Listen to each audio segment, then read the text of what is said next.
वसुदेवसुतं देवं कंसचाणूरमर्दनं देवकी परमानन्दं कृष्णं वन्दे जगद्गुरुम् अतसी पुष्पसङ्गासं हरणोपरशोभितं रत्नकङ्कणकेयूरं कृष्णं वन्दे जगद्गुरुम् कुटिलालकसंयुक्तं पूर्णचन्द्रनिपाननं विलसत्कुण्डलधरं देवं कृष्णं वन्दे जगद्गुरुम् கண்ணனெம்பெருமானுடைய சேட்டிதங்களையும் உடைய அவதார கிரமத்தையும் அவனுடைய பரிபூர்ணமான அனுகிரகத்தையும் அனுபவிப்பதற்காகவே வியாச பகவான் ஸ்ரீமத் பாகவதம் என்கிற ஆச்சரியமான கிரந்தத்தை அனுகிரகித்தார்.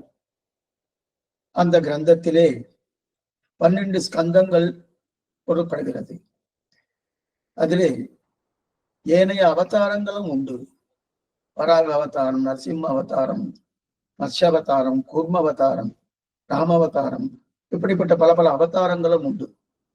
ஆனால் பிரதானமாக கிருஷ்ணாவதாரத்துக்கு அது பிராதானியம் கொடுத்து அதற்காகவே 2 அத்தியாயங்களை வைத்தார். ஆச்சரியமான ஒரு கிரந்தம் ஸ்ரீமத் பாகவதம். இந்த பாகவதத்தை வியாச பகவானுடைய திருக்குமாராக இருக்கக்கூடிய சுக்கராச்சாரியர் அவர்தான் பிரபலப்படுத்தினார். முதலில் பரீட்சித்து மகாராஜாவுக்கு 7 நாட்களிலே உபதேசம் பண்ணுகிறார் இந்த இந்த பாகவதத்தை. அப்படிப்பட்ட ஆச்சரியமான நிலை. அதிலே நாம் கடந்த காலக்ஷேபத்திலே ராமாவதாரத்தை அனுபவிக்க பெற்றோம். ராமாவதாரம், ராமனால் யார்?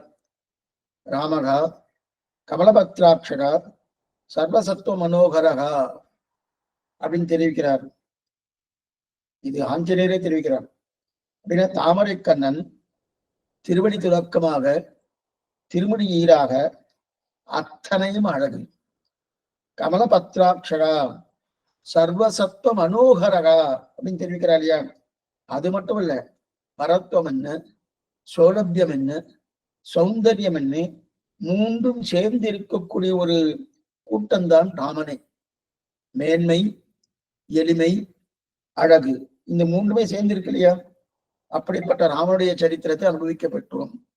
அது மட்டுமல்ல, ராமனுடைய நாமத்தை சொன்னாலே 1000 நாமங்களுக்கு சொன்னது சமமாக ஒரு ஸ்லோகமே இல்லை. ஸ்ரீராம ராம ராமேதி ரமே ராமே மனோரமே சகஸ்ரநாம தத்துல்யம் ராமநாம வரானே. அப்படிப்பட்ட அந்த ஸ்லோகத்தையும் பார்வதி கேட்க, சிவபெருமான் இந்த நாமத்துக்கு சமமான நாமமே கிடையாது என்று தெரிவிக்கிறார். நம்முடைய பூர்வாச்சாரியர்களும் ஆபதாம் அபகர்த்தாரம் தாத்தாரம் சர்வசம்பதாம் லோகாபிராம் ஸ்ரீராமம் பூயோ பூயோ நமாம்யகுன்னு ராமராஜ்யம் ராமராஜ்யம் அதைத்தான் பிரதானமாக நம்முடைய முன்னோர்கள் பார்த்திருந்ததா. அப்படிப்பட்ட ராமச்சரித்திரத்தை பார்த்தோம். இதெல்லாமே சூரிய வம்சம். அந்த சூரிய வம்சத்திலே இன்னும் இன்னொன்று என்னவென்றால், இஷ்வாக்குடைய குல நிலையைதான் இதெல்லாமே. அந்த இஷ்வாக்கு குலத்திலேயே நிமிங்கிற ஒரு ராஜா பிறந்தான். அந்த இஷ்வாக் பல பல புத்திரர்கள் இருக்கா. அந்த வம்சத்திலே நிமி என்ற ராஜா பிறந்திருக்கானோ, அந்த நிமியுடைய வம்சத்தை தான் சொல்ல போறார். அப்பன்னா சீதையுடைய வம்சமா அதுல வரப்போறது. நிமி சீதைக்கு முற்பட்டவர். கிட்டத்தட்ட 6 தலைமுறைக்கு முன்னாடி நிமின்னு பேரு. அந்த நிமிங்கிற ராஜா, அவருடைய சரித்திரத்தை பார்க்கணும்னு நேற்று காலக்ஷேபத்துல நம்ம பார்த்தோம். அந்த நிமி ராஜா புத்திரபாக்கியம் இல்லை, அவருக்கு சந்தான பிராப்தி இல்லை. சந்தான பிராப்தி இல்லாதபடியாலே புத்திரகாமேட்டி யாகம் பண்ணணும்னு நினைத்து கொண்டு வசிஷ்டாச்சாரிய கேட்க, வசிஷ்டரும் இதோ நான் ஏற்கனவே இந்திரனுக்கு ஒப்புக்கொண்டுள்ளேன், அந்த முடித்தவுடனே உனக்கு வந்து செய்கிறேன் அப்படின்னு தெரிவித்தார். எப்பொழுது முடியும் என்றால் 500 வருஷங்கள். 500 வருஷம் சடக்கனை முடிச்சுட்டு வந்து உனக்கு வந்து பண்ணி தரேன்னார். நமக்கு ஒரு சந்தேகம் வரும், 500 வருஷம்னா என்ன சுவாமி சாமானியமானா? இது நடந்தது திரேதாயுகத்துல. நாம கலியுகத்துல இருந்துட்டு இருக்கோம். திரேதாயுகத்துல ஒருத்தரும் 40,000 வருஷம் 50,000 வருஷம் இருப்பார்கள். அதனால 500 வருஷம் ஒரு பொருட்டாகவே இருக்காது அப்படின்னு தெரிவித்தார். இருந்தாலும் இவருக்கு பொறுமை இல்லை. நிமி என்கிற ராஜாவுக்கு பொறுமை இல்லை. பொறுமை இல்லாதபடியால் என்ன பண்ணார்? மற்ற ரிஷிகளை வைத்துக் கொண்டு பத்திரகாமேட்டி யாகத்தை பண்ணினார். இந்த செய்தி அவருக்கு தெரிஞ்சது. யாருக்கு? வசிஷ்டாச்சாரியருக்கு. உடனே கோபித்துக் கொண்டார். கோபித்துக் கொண்டு, நான் சொல்லியிருக்க செய்தியும் நீ இன்னொருத்தரை வைத்துக் கொண்டு பண்ணினாயே, பிடிசாபம் என்று சபித்து விட்டார். என்ன சபித்தார்னால், நிர்தேகனாக போக வேண்டியது. நிர்தேகனாக போனா தேகமற்று போவாய், அசரீரி, சரீரம் இல்லாமல் அசரீரியாக திரிவாய் என்று சொன்னார். உடனே கீழே விழுந்துட்டார். அப்ப உடனே அங்க இருக்கக்கூடிய ரிஷிகள்லாம் என்ன பண்ணார்னா, ஓ இந்த மாதிரி வியாசமாக இந்த மாதிரி வசிஷ்டாச்சாரியர் பண்ணிட்டாரே, அவர் பண்ணது எங்களுக்கும் அந்த சக்தி உண்டு, உங்களுக்கு நான் மறுபடியும் சரீரத்தை கொடுக்கிறேன்னு சொல்ல ஆரம்பிச்சா. அப்ப தடுத்துட்டார் நிமி. ஏன் தடுத்தார்னா, எத்தனை தூரம் வசிஷ்டாச்சாரியர் என்ன கோபிச்சிட்டாருன்னா, இனிமே நான் இந்த லோகத்தில் வாழ்வதற்கு அர்த்தமே கிடையாது, அதனால இது இப்படியே இருக்கட்டும் சொல்லி விட்டுட்டார். இருந்தாலும் நீங்கள் ஒரு காரியம் பண்ணணும். என்ன காரியம் என்றால், கண்ணி மேய்க்கிறார் இல்லையா, அந்த கண்ணி மேய்க்கிற சமயத்துல நான் அந்த நிலையில நான் இருக்கணும், அந்த அந்த சந்தர்ப்பத்துல நான் இருக்கணும்னு பிரார்த்திக்கிறார். அப்படியே ஆகட்டும் சொன்னார். அதற்குத்தான் நிமிஷம்னு பேரு. கண்ணி மேய்க்கக்கூடிய ஒரு நேரம் இருக்கு இல்லையா, அந்த நேரத்துக்கு தான் நிமிஷம்னு பேரு. ஆனா நம்ம நிமிஷம்னா 60 வினாடின்னு வச்சுட்டு இருக்கோம். ஆனா இது புராண காலத்துக்கும் இப்ப இருக்கக்கூடிய நிலைக்கும் மாறுபாடு உண்டு. அப்ப திருட்டி, லவம் இதெல்லாம் காலக்கணக்குக்கு உண்டான. அப்படின்னா என்ன அர்த்தம்னா, வினாடி இருக்கணும், வினாடியையே 100 பாகமா ஆக்கினான்னு வச்சுக்க சுவாமி. 60 வினாடி ஒரு நிமிஷம் நம்ம சொல்லிட்டு இருக்கோம். ஆனா இந்த கண்ணிமைக்கக்கூடிய ஒரு நிலைதான் நிமிஷம், புராணக்காரர் சொல்றது. ஆனா நிமிஷம்னா நாம என்ன வச்சுருக்கோம், 60 வினாடி அப்படின்னு 60 எண்ணிக்கை பண்ணியாச்சுன்னா ஒரு நிமிஷம் ஆயிடுத்துன்னு, ஒரு நிமிஷம் ஆயிடுத்துன்னு இருக்கோம். அதே மாதிரி 60 நிமிஷங்கள் 1 மணி நேரம் சொல்றோமோ, அந்த கணக்கை இங்க எடுக்கல. புராண கணக்கு வேறு, இப்ப நம்ம வைத்துக் கொண்டு இருக்கிற கணக்கு வேறு. ஆனா இப்ப நம்ம வச்சுட்டு இருக்கக்கூடிய கணக்கு என்ன, நிமிஷம்னா 60 வினாடி. ஒவ்வொரு வினாடி இதுல ஒரு சில, ஆனா அந்த வினாடியே 100 பாகமா ஆக்கக்கூடிய தன்மை கூட இப்பொழுது உண்டு. இது முன்னாடியே புராணத்திலேயே இருக்கு. அதுக்குதான் திருட்டின்னு பேரு, லவம்னு பேரு. திருட்டி லவம்னு பேரு. ஏன்னா இன்னைக்கு போட்டி எல்லாம் போடுறாலும் 4 வருஷத்துக்கு ஒரு தடவை, அதாவது ஓட்டப்பந்தய போட்டி, சைக்கிள் போட்டி இதெல்லாம் வைக்கிறாங்கன்னா, அவெல்லாம் முதல் பரிசு வாங்கறச்சே இந்த வினாடிக்குள்ள அந்த வினாடியையே ஒரே வினாடி தான் இருக்கும், 3 பேர் வந்திருப்பா. ஆனா அந்த ஒரே வினாடியே 3 பேர் வந்திருந்தாலும் 3 பரிசு கொடுத்திருப்பா. முதல் பரிசு, 2ஆம் பரிசு, 3ஆம். அந்த வினாடிக்குள்ளே 100 பாகமாக பிரித்து, அந்த பாகத்துக்குள்ளே இவர் முன்னாடி வந்தார், இவர் பின்னாடி வந்தார், அதற்கும் பின்னாடி வந்தார் தெரிவிக்கிறார் இல்லையா. இந்த கணக்கெல்லாம் முதல்லயே புராணம் உண்டு, புராணத்துல பூர்ணமா உண்டு. இதுக்கு சொல்ல வந்தேன்னா, ஆக நிமி மகாராஜா, அந்த நிமி மகாராஜான்னா அவர் தான் தெரிவிக்கிறார், கண்ணியமைக்குள்ள நான் இருக்கிறேன்னாரு. அப்ப தேகம் அற்று போயிடுத்து, தேகமே இல்லாம போயிடுத்து. இப்ப ரிஷிகள்லாம் பாக்குறார், ஓ ராஜா இல்லையே, சரீரம் இல்லாம ராஜா இருக்க முடியுமா? ஆனா இருக்கார் ராஜா, சரீரம் இல்லாம ராஜா இருக்க முடியாது. அதனால ரிஷிகள்லாம் பார்த்து என்ன பண்ணா, அந்த ராஜ்யத்தை காப்பாற்றுவதற்கு ராஜா வேணும். அதனால நிமியுடைய தேகம் இல்லாமல் போனார் இல்லையா, அதனால அவரை கடையிறா, அந்த நிதியை கடையிறா. கடையிறதுன்னா என்ன அர்த்தம்னா, மந்தனம் மந்தனம்னு சொல்ல சம்ஸ்கிருத பாஷையில. கடையிறதுன்னா மந்தனம். அந்த கடையிறா இல்லையா, அந்த கடைதல், அந்த கடைந்தபடியாலே அந்த ஊருக்கு மிதிலான்னு பேரு. இது இன்னைக்கு நேபாளத்துல இருக்கு, மிதிலா. மிதிலா என்கிற பேரு எதனால ஏற்பட்டதுன்னா, நிமி என்கிற ராஜா நிர்தேகனா போயிட்டார். அப்படின்னா சரீரம் இல்லாம போயிடுத்து, வசிஷ்டாச்சாருடைய சபித்தபடியாலே.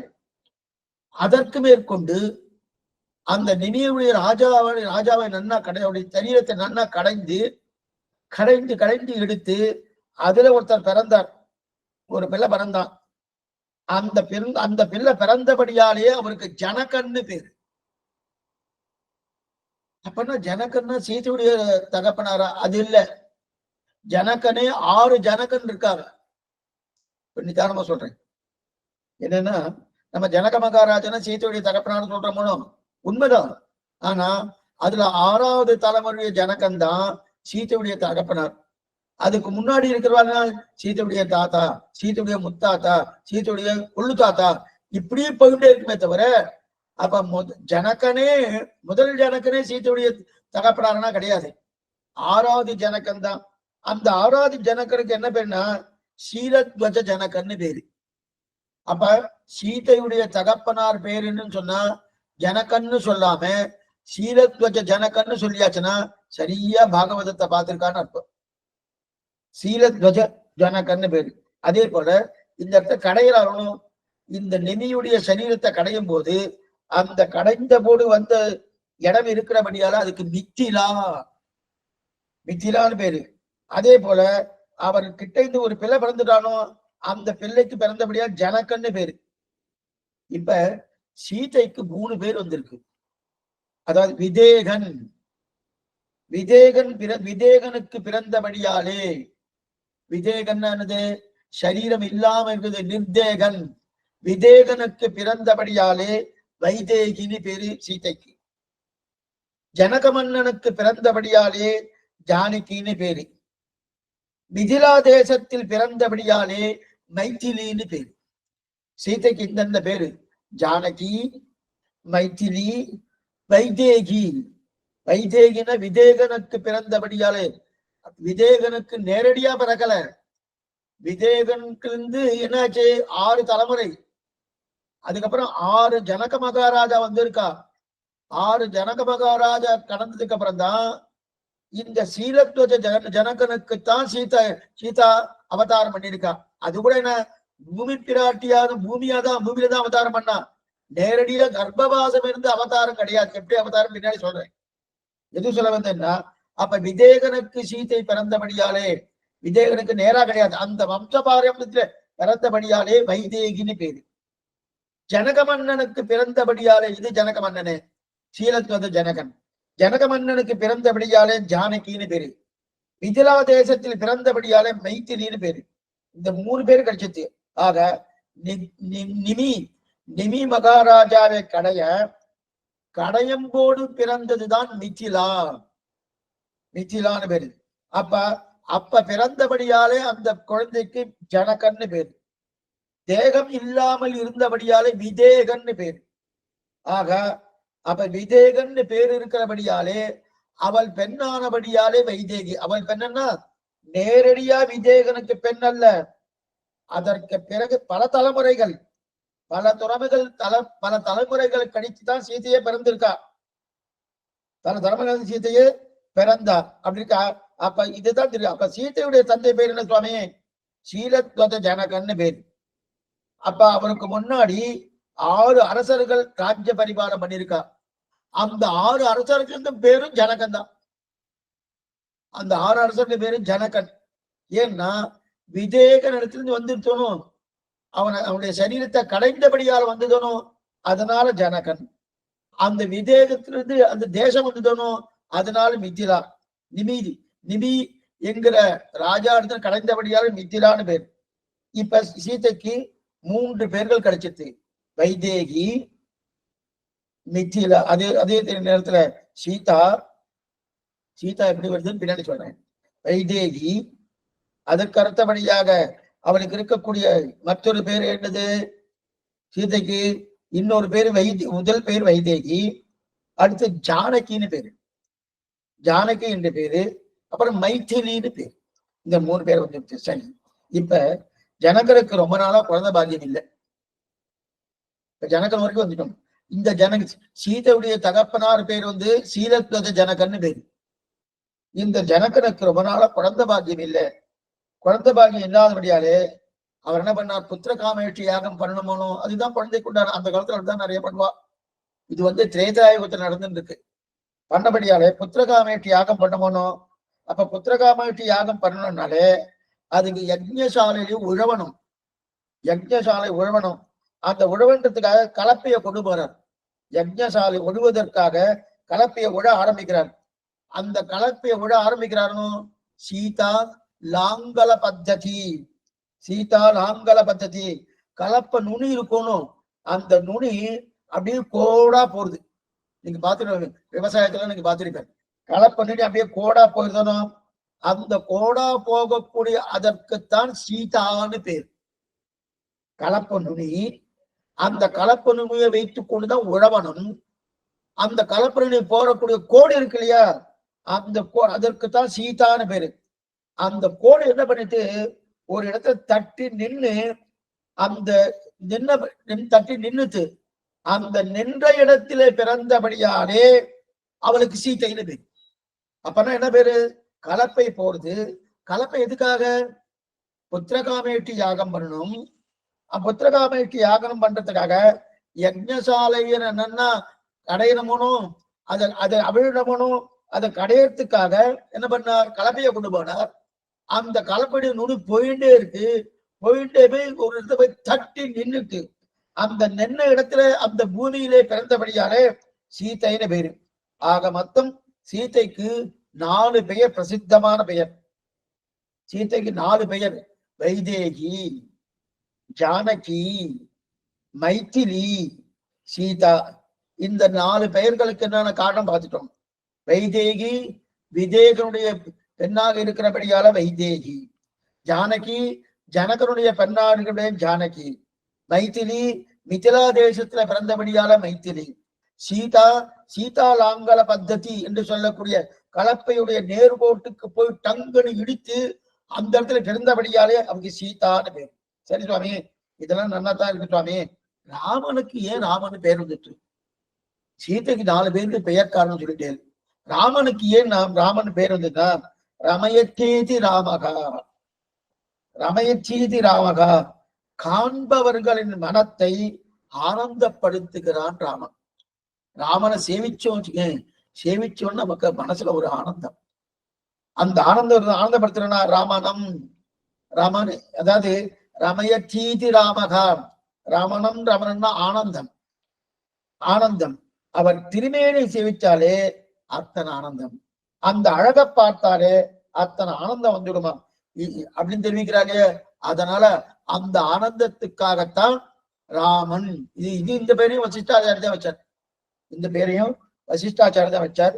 இதோடு சூரிய வம்சம் முடிஞ்சுள்ளது. இதோடு சூரிய வம்சம் முடிஞ்சிருது. இதுக்கப்புறம் சந்திர வம்சம். புராணம் பஞ்சலட்சணம்னு முன்னாடி நம்ம பார்த்திருக்கோம். அப்படின்னா வம்சங்களுடைய சரித்திரம் சொல்லணும். அங்கங்க வம்சங்கள் மாறிண்டே இருக்கும். புராணம் என்பது மிக பெரியது, ரொம்ப பெரியது. அது நமக்கே சில இடத்துல குழப்பமா விடும். அந்த மாதிரி சில வேலைகள்லாம் வந்து வேற வச்சு சொல்றேன்.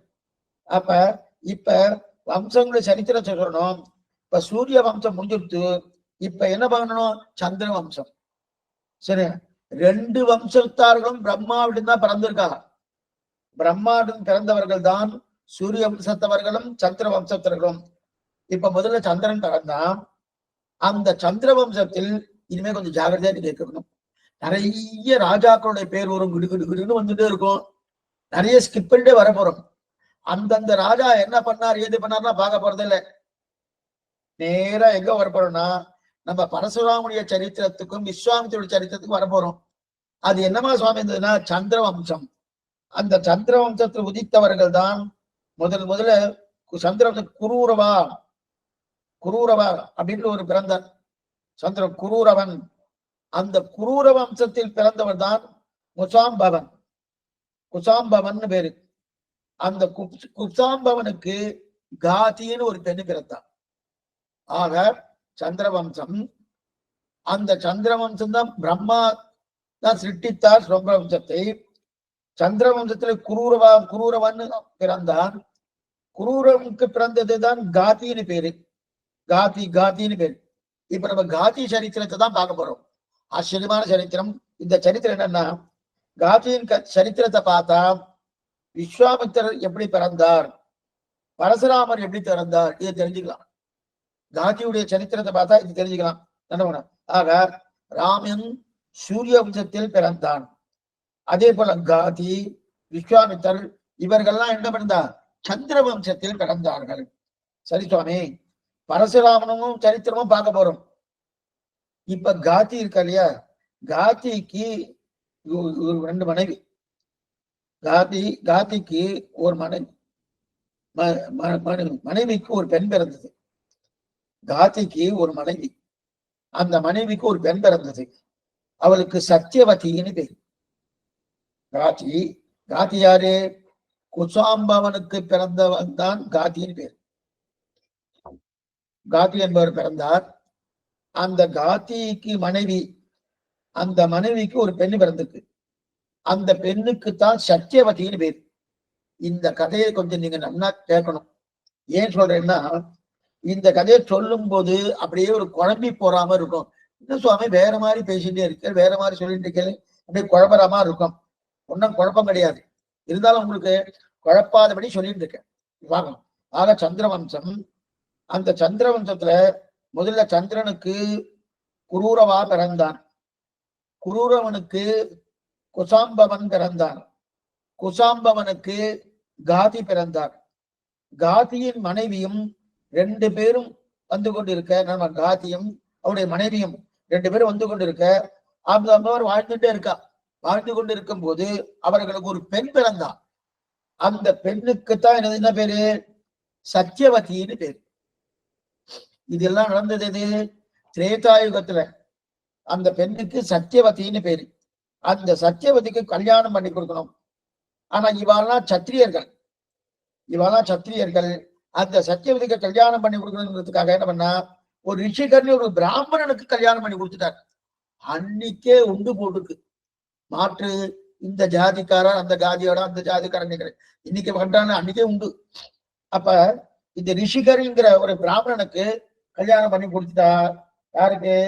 காதியுடைய பெண்ணை சத்தியவதியை ரிஷிகருங்கிற பெண்ணுக்கு கல்யாணம் பண்ணி கொடுத்துட்டா. ரிஷிகரும் சத்தியவதியும் நன்னா கொடுத்துட நடத்திட்டு தான் இருந்தா. ஒரு குறையும் இல்லை, நன்னா நடந்திருக்கா.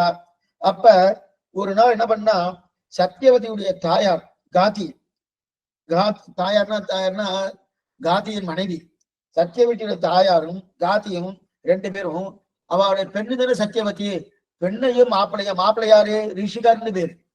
ரிஷிகர் என்கிற பிராமணன், ரிஷி அவர். அவர் ரெண்டு பேரும் எப்படி நல்லா கொடுத்து பண்றாலும் நல்லா இருக்காதான்னு சொல்லி நேரா அவளை போய் பார்த்துட்டு வரலான்றதுக்காக கிளம்பி போனவொன்னா அவ பார்த்தா ரொம்ப ஆனந்தமா இருக்கா, சௌக்கியமா இருக்கும், ஒரு உரையும் இல்லை, நல்லா தான் இருக்கான்னா. இருந்தாலும் காதியுடைய மனைவி இருக்கா இல்லையா, அந்த மனைவிக்கு ஒரு குறை. என்ன குறைன்னா, சரி சுவாமி, நமக்கு ரொம்ப நாளா பெண் குழந்தை மட்டும்தான் பிறந்திருக்கு, ஆண் குழந்தை கல்யாணம் ஆயிடுச்சு. சாமான்யமா கல்யாணம் ஆயிடுத்துனாலே அந்த கல்யாணம் ஆகி, அதான் கல்யாணம் என்னது, பெண்ணுக்கு கல்யாணம் ஆயிடுத்துனாலே அநேகமா அந்த பெண்ணுடைய தாயாரோ தகப்பனாரோ இனிமே பிள்ளையை பெறக்கூடிய ஒரு தன்மை லோகத்துல அநேகமா இருக்காது. ஆனா இந்த காதியுடைய மனைவிக்கு ஒரு ஆசை இருந்தது. தனது பெண் பிறந்திருக்கா சத்தியவதின்னு. அந்த சத்தியவதியை ரிஷிகருங்கிற பிராமணனுக்கு கல்யாணம் பண்ணி கொடுத்துட்டா. இருந்தாலும் அவருக்கு ஒரு ஆசை என்னன்னா, பெண் குழந்தை தானே எனக்கு பிறந்திருக்கா, எனக்கு ஆண் குழந்தை பிறக்கலையே. ஏன்னா ஆண் குழந்தை பிறந்தா நல்லா இருக்கும். ஏன்னா சந்ததி விருத்தி ஆகணும்னா ஆண் குழந்தை தானே, பெண் அங்க போயிட போறா. அப்ப நம்முடைய சந்ததி விருத்தி ஆகாதனோ. இன்னைக்கு நிறைய பேர் அந்த நிலையில இருந்துருக்கா, பெண் குழந்தை தான் சுவாமி இருந்திருக்கு, எங்க சந்ததி விருத்தி ஆகல, அவ சந்ததி விருத்தி ஆகிட்டு இருக்கு அப்படின்னு சொல்றாலும் அந்த நிலை அன்னைக்கே உண்டு. அப்ப சந்ததி விருத்தி ஆகிறதுக்கு ஒரு ஆண் குழந்தை வேணும்னு ஆசைப்பட்டா. சரி சுவாமி, அதுக்கு என்ன ஆயிடுச்சுன்னா, ஒண்ணுமில்ல, ரிஷிகர் இருக்காருனோ, உயர்ந்த பிராமணோத்தர் தானே, அவர்கிட்ட ஏதோ ஒண்ணு பண்ணி எனக்கு ஆண் குழந்தை பிறக்கும்படியான ஒரு பண்ணையை ஏதோ ஒண்ணு கொடுத்து எனக்கு பிறக்கும்படியான ஒரு தன்மையை அவர் ஏற்படுத்தி கொடுப்பாரான்னு சொல்லி தன்னுடைய பெண்ணாக இருக்கக்கூடிய சத்தியவதி கிட்ட இதை கேட்கிறார். யார் கேட்கிறா? சத்தியவதிய தாயார், காதியுடைய மனைவி. அவ கேட்கிறார். என்ன கேட்கிறா? எனக்கு உங்க மாப்பிள்ளை நன்னா ரிஷியா இருக்கார், நிறைய யாக அங்குதெல்லாம் பண்ணிட்டு இருக்கார், அவர்கிட்ட நிறைய சாமர்த்தியம் இருக்கு, அவர் எது பண்ணாலும் நன்னா பழிக்கிறது, அதனால அவர்கிட்ட எனக்கு ஆண் குழந்தை வேணும், எனக்கு ஒரு ஆண் குழந்தை பிறக்கணும் அப்படின்னு சொல்லி கேட்கிறார். சரி, நேரம் இவரும் என்ன பண்ணா, இந்த சத்தியவதி தன்னுடைய பர்த்தாவாக இருக்கக்கூடிய ரிஷிகர், அந்த ரிஷிகர்கிட்ட போய் கேட்கிறார். என்ன கேட்கிறா? இந்த மாதிரி எங்களோட தாயார் கேட்டிருக்கா, அதே போல நமக்கும் ஒரு குழந்தை வேணும், இந்த ரெண்டுக்கும் சேர்த்து பாயாசமான ஒரு சரு, அந்த சருவை நீங்க கொடுத்தேன்னா அதை நாங்க சாப்பிட்டுட்டு என்னுடைய தாயாரும் கர்ப்பவதி ஆவா, நானும் கர்ப்பவதி ஆவேன், எனக்கும் குழந்தை பிறக்கும், என்னுடைய தாயாருக்கும் குழந்தை பிறக்கும். ஏன்னா தாயாருக்கு இந்த ஆசை இருக்கணும், குழந்தை பிறக்கணும் பிரார்த்திக்கிறா ரிஷிகர்கிட்ட இந்த சத்தியவதி. உடனே ரிஷிகர் என்ன சொன்னார், சரி பண்றேன், நல்லா தானே இருக்கு. சரி, ஏன்னா சத்தியவதி சத்திரியன், சத்தியவதியுடைய பர்த்தா ரிஷிகர் என்பது பிராமணர். நல்லா படிச்சுக்கணும். சத்தியவதி சத்திரியர், சத்தியவதியுடைய பர்த்தா ரிஷிகர் பிராமணர். அதேனால காத்தியுடைய மனைவி சத்தியவதியோட தாயார் இவெல்லாம் சத்திரியர்கள். அப்ப இவர் என்ன பண்ணார், 2 பாயாசம் தயார் பண்ணார். சருன்னா அதை சாப்பிட்டா இவருக்கு கர்ப்பம் ஆகும். அப்ப 2 பாயாசம் தயார் பண்ணார். யாரு, ரிஷிகர். ஹோமம் பண்ணி அதற்குண்டான என்னென்ன காரியங்களோட அதெல்லாம் பண்ணி 2 பாயாசம் தயார் பண்ணி தன்னுடைய மனைவியாக இருக்கக்கூடிய சத்தியவதி கிட்ட கொடுக்குறார். ஏ சத்தியவதி, இது 2 கொடுத்துருக்கேன், இந்த பக்கம் இருக்கிறது உன்னுடைய தாயாருக்கு கொடுக்கணும், இந்த பக்கம் இருக்கிறது நீ சாப்பிடணும், இதை நீங்க மாத்தி சாப்பிடப்படாது, மாத்தி சாப்பிட்டா பெரிய வம்பு வந்துடும். அதனால இந்த பக்கம் இருக்கிறது நீ சாப்பிடணும், இந்த பக்கம் இருக்கிறது நீ சாப்பிடணும் அப்படின்னு சொன்னார். ஏன் 2ஆ பிரிச்சாருன்னா, இவரோ பிராமணோத்தமன், பிராமணோத்தமனுக்கு தகுந்தா போல பிள்ளை பிறக்கணும். அப்பனா சாத்விக சிரத்தையோடு நல்ல வேதாந்த விசாரங்கள் பண்ணக்கூடிய ஒரு சிரத்தையோடு இந்த மாதிரி ஒரு நிலையோடு குழந்தை பிறக்கணும். யாருக்கு, ரிஷிகர் என்று சொல்லக்கூடிய சத்தியவதிக்கு ரிஷிகருக்கும். ஆனா அந்த பக்கம் காத்தியுடைய மனைவி இருக்காளே சத்தியவதியுடைய தாயார், அவளுக்கு சத்திரியன் வேணும்.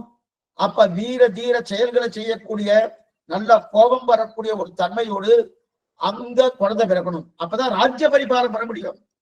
சத்திரியன்னு சொன்னாலே ராஜ்ய பரிபாலம் பண்றதுக்கு, பிராமணன்னு சொன்னாலே அறுதொழில் அந்தணன். அறுதொழில் அந்தணன் கோயில் காரியம் என்ன, சாஸ்திர காரியம் என்ன, தர்ம காரியங்கள் என்ன, யஜ்ஞங்கள் யாகங்கள் என்ன, அதெல்லாம் பண்ணக்கூடிய ஒரு தன்மை பிராமணனுக்கு. ஆனா சத்திரியன்னு சொன்னா ராஜ்ய பரிபாலம் பண்ணணும்.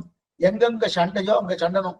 அது மாத்திரம் என்ன, கோபம் நிறைய இருந்தா தான் மற்ற தேசத்து ராஜா வந்தா எதிர்த்து வந்தா கூட கோபித்து கொண்டு அதை ஜெயிக்கக்கூடிய தன்மை இருக்கணுமோ. அதனால 2 தனித்தனியா பாயாசம் சரு ஏற்பாடு பண்ணார். யாரு, ரிஷிகர் என்று சொல்லக்கூடிய பிராமணோத்தமர் சத்தியவதியுடைய பர்த்தா. பண்ணிட்டு நேர சத்தியவதியை கொடுத்துட்டார். அவளும் வாங்கி வச்சுட்டார். வாங்கி வச்சுட்டு தனித்தனியா 2 கையில வச்சுட்டா. நேரா தாயாட்ட போனா, தாயாட்ட போய், தாயே இதோ இந்த இடத்துல இங்க ஒண்ணு வச்சிருக்கேன், இங்க ஒண்ணு வச்சிருக்கேன், இது என்னுடையது, இது உன்னுடையது அப்படின்னு சொல்லி அவளுக்கு நல்லா பொறுமையாக. ஏன்னா உன்னுடையது வேறு என்னுடையது வேறு ரெண்டும் மாற்றப்படாது அப்படின்னு சொல்லிட்டு 2ம் வெவ்வேறு இடத்துல வைத்து விட்டு தாயாருக்கும் எது நீ சாப்பிடணும், எது நான் சாப்பிடணுன்றது சரியா சொல்லியாச்சு. சொல்லி முடிச்சுட்டு அவ அங்கிருந்து கிளம்பி போயிட்டா. இப்ப காத்தியுடைய மனைவி, அதாவது சத்தியவதியுடைய தாயார் நினைக்கிறார். என்ன நினைக்கிறான்னா, என்னதான் இருந்தாலும் ரிஷிகர் சத்தியவதியுடைய பர்த்தா தன்னுடைய மனைவிக்கு நல்லதா இருக்கணும். என்ன இருந்தாலும் காத்தியுடைய மனைவி ஒண்ணும் அவ்வளவு பந்து ஒண்ணும் கிடையாது, மாமியார் அவ்வளவுதானே. தவிர என்னதான் மாமியாரை காட்டிலும் அது மனைவிக்கு தானே பிராதானியம் கொடுப்பா. அப்ப தன் மனைவிக்கு நல்லா ஒரு சகு பண்ணியிருப்பார், பாயாசத்தை பண்ணியிருப்பார், எனக்கு சுமாரா பண்ணியிருப்பார் என்கிற எண்ணம், தீய எண்ணம். அந்த தீய எண்ணத்தை வைத்துக் கொண்டு என்ன பண்ணிட்டா இந்த காட்சியுடைய மனைவி என்ன பண்ணிட்டான்னா, சட்டுன்னு என்ன பண்ணிட்டா, தனக்கு வைத்திருக்கக்கூடிய அந்த பாயசத்தை, அந்த சருவை தன்னுடைய பெண்ணாக இருக்கக்கூடிய சத்தியவதிக்கு எடுத்து வச்சுட்டு, சத்தியவதிக்கு வைத்திருக்கக்கூடிய அந்த சருவை பாயசத்தை தான் எடுத்து சாப்பிட்டா.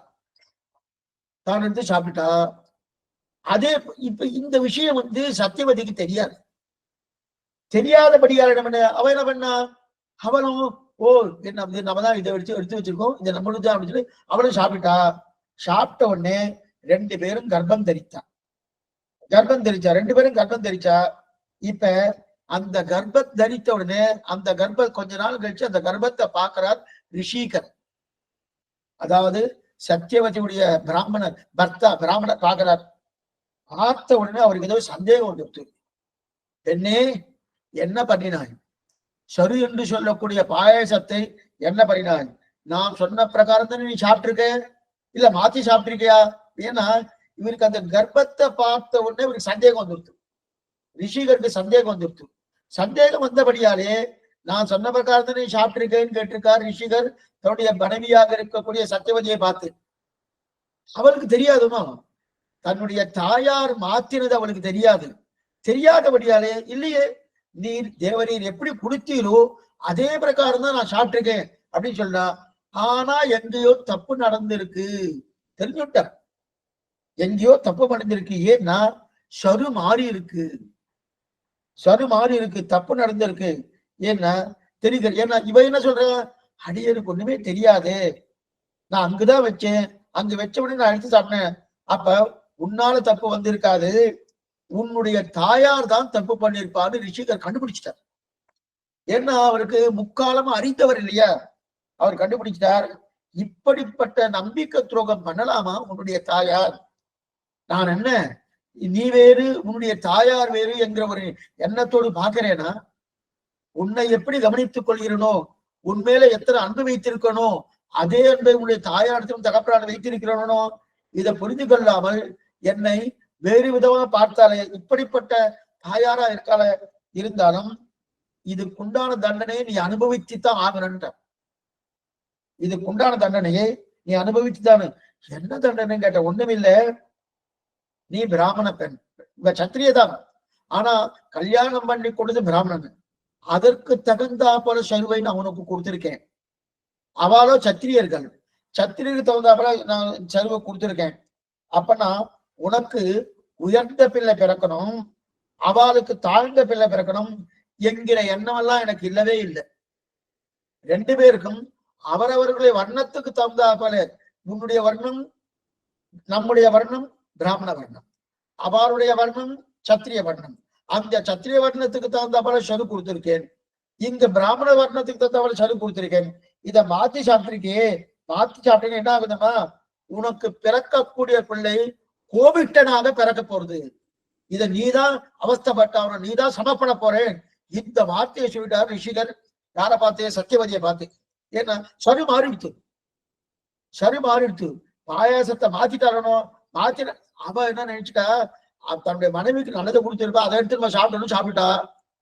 யாரு? காந்தியுடைய மனைவி, சத்தியவதியுடைய தாயார். அதனால மாறினபடியால இவர் இந்த வார்த்தை சொல்றார். உடனே இவ பிரார்த்திக்கிறார். யாரு? சத்தியவதி ரிஷிகரை பார்த்து, அடியனுக்கு ஒண்ணுமே தெரியாது, இந்த மாதிரி நடந்துட்டு, இப்ப இந்த மாதிரி தப்பு நடக்கப்படாது, ஏதாவது தேவரீர் தான் பண்ணணும், தேவரீர் தான் பண்ணணும்னா என்னால் ஒண்ணும் பண்ண முடியாது. நீங்க தான் சாப்பிட்டுட்டே, மாத்தி சாப்பிட்டிருக்கீள், மாத்தி சாப்பிட்டபடியாலே உனக்கு கோபிட்டனான பிள்ளை தான் பிறக்க போறான். அதே அந்த பக்கம் யாரு? உன்னுடைய தாயார். உன்னுடைய தாயாருக்கு நல்ல சாஸ்திர வாக்கியத்தோடு இருக்கக்கூடிய பிள்ளை பிறக்க போறான். கோபிட்டனால பிறக்கிறான் என்ன அர்த்தம்னா, உன்னால அந்த பிள்ளையை கட்டுப்படுத்த முடியாது, தாங்க முடியாது, அப்படிப்பட்ட பிள்ளை பிறக்க போறான் அப்படின்னு சொல்லிட்டாரு. இவன் கையில காலை விழுந்து விழுந்து பிரார்த்திக்கிறா. யாரு? சத்தியவதி ரிஷிகளுடைய காலு, எப்படியாவது எனக்கு அந்த பிள்ளை பிறக்காதபடியா நல்ல பிள்ளையா பிறக்கணுமே, நல்ல பிள்ளையா பிறக்கணுமே அப்படின்னு சொல்லி பிரார்த்திக்க. நான் என்ன செய்வது? என்னால் ஒண்ணும் பண்ண முடியாது, தெய்வம் தான் பார்க்க முடியாது, என்னால் ஒண்ணும் பண்ண முடியாது. இருப்பினும் நான் ஒண்ணு பண்றேன். என்ன பண்றேன் தெரியுமா?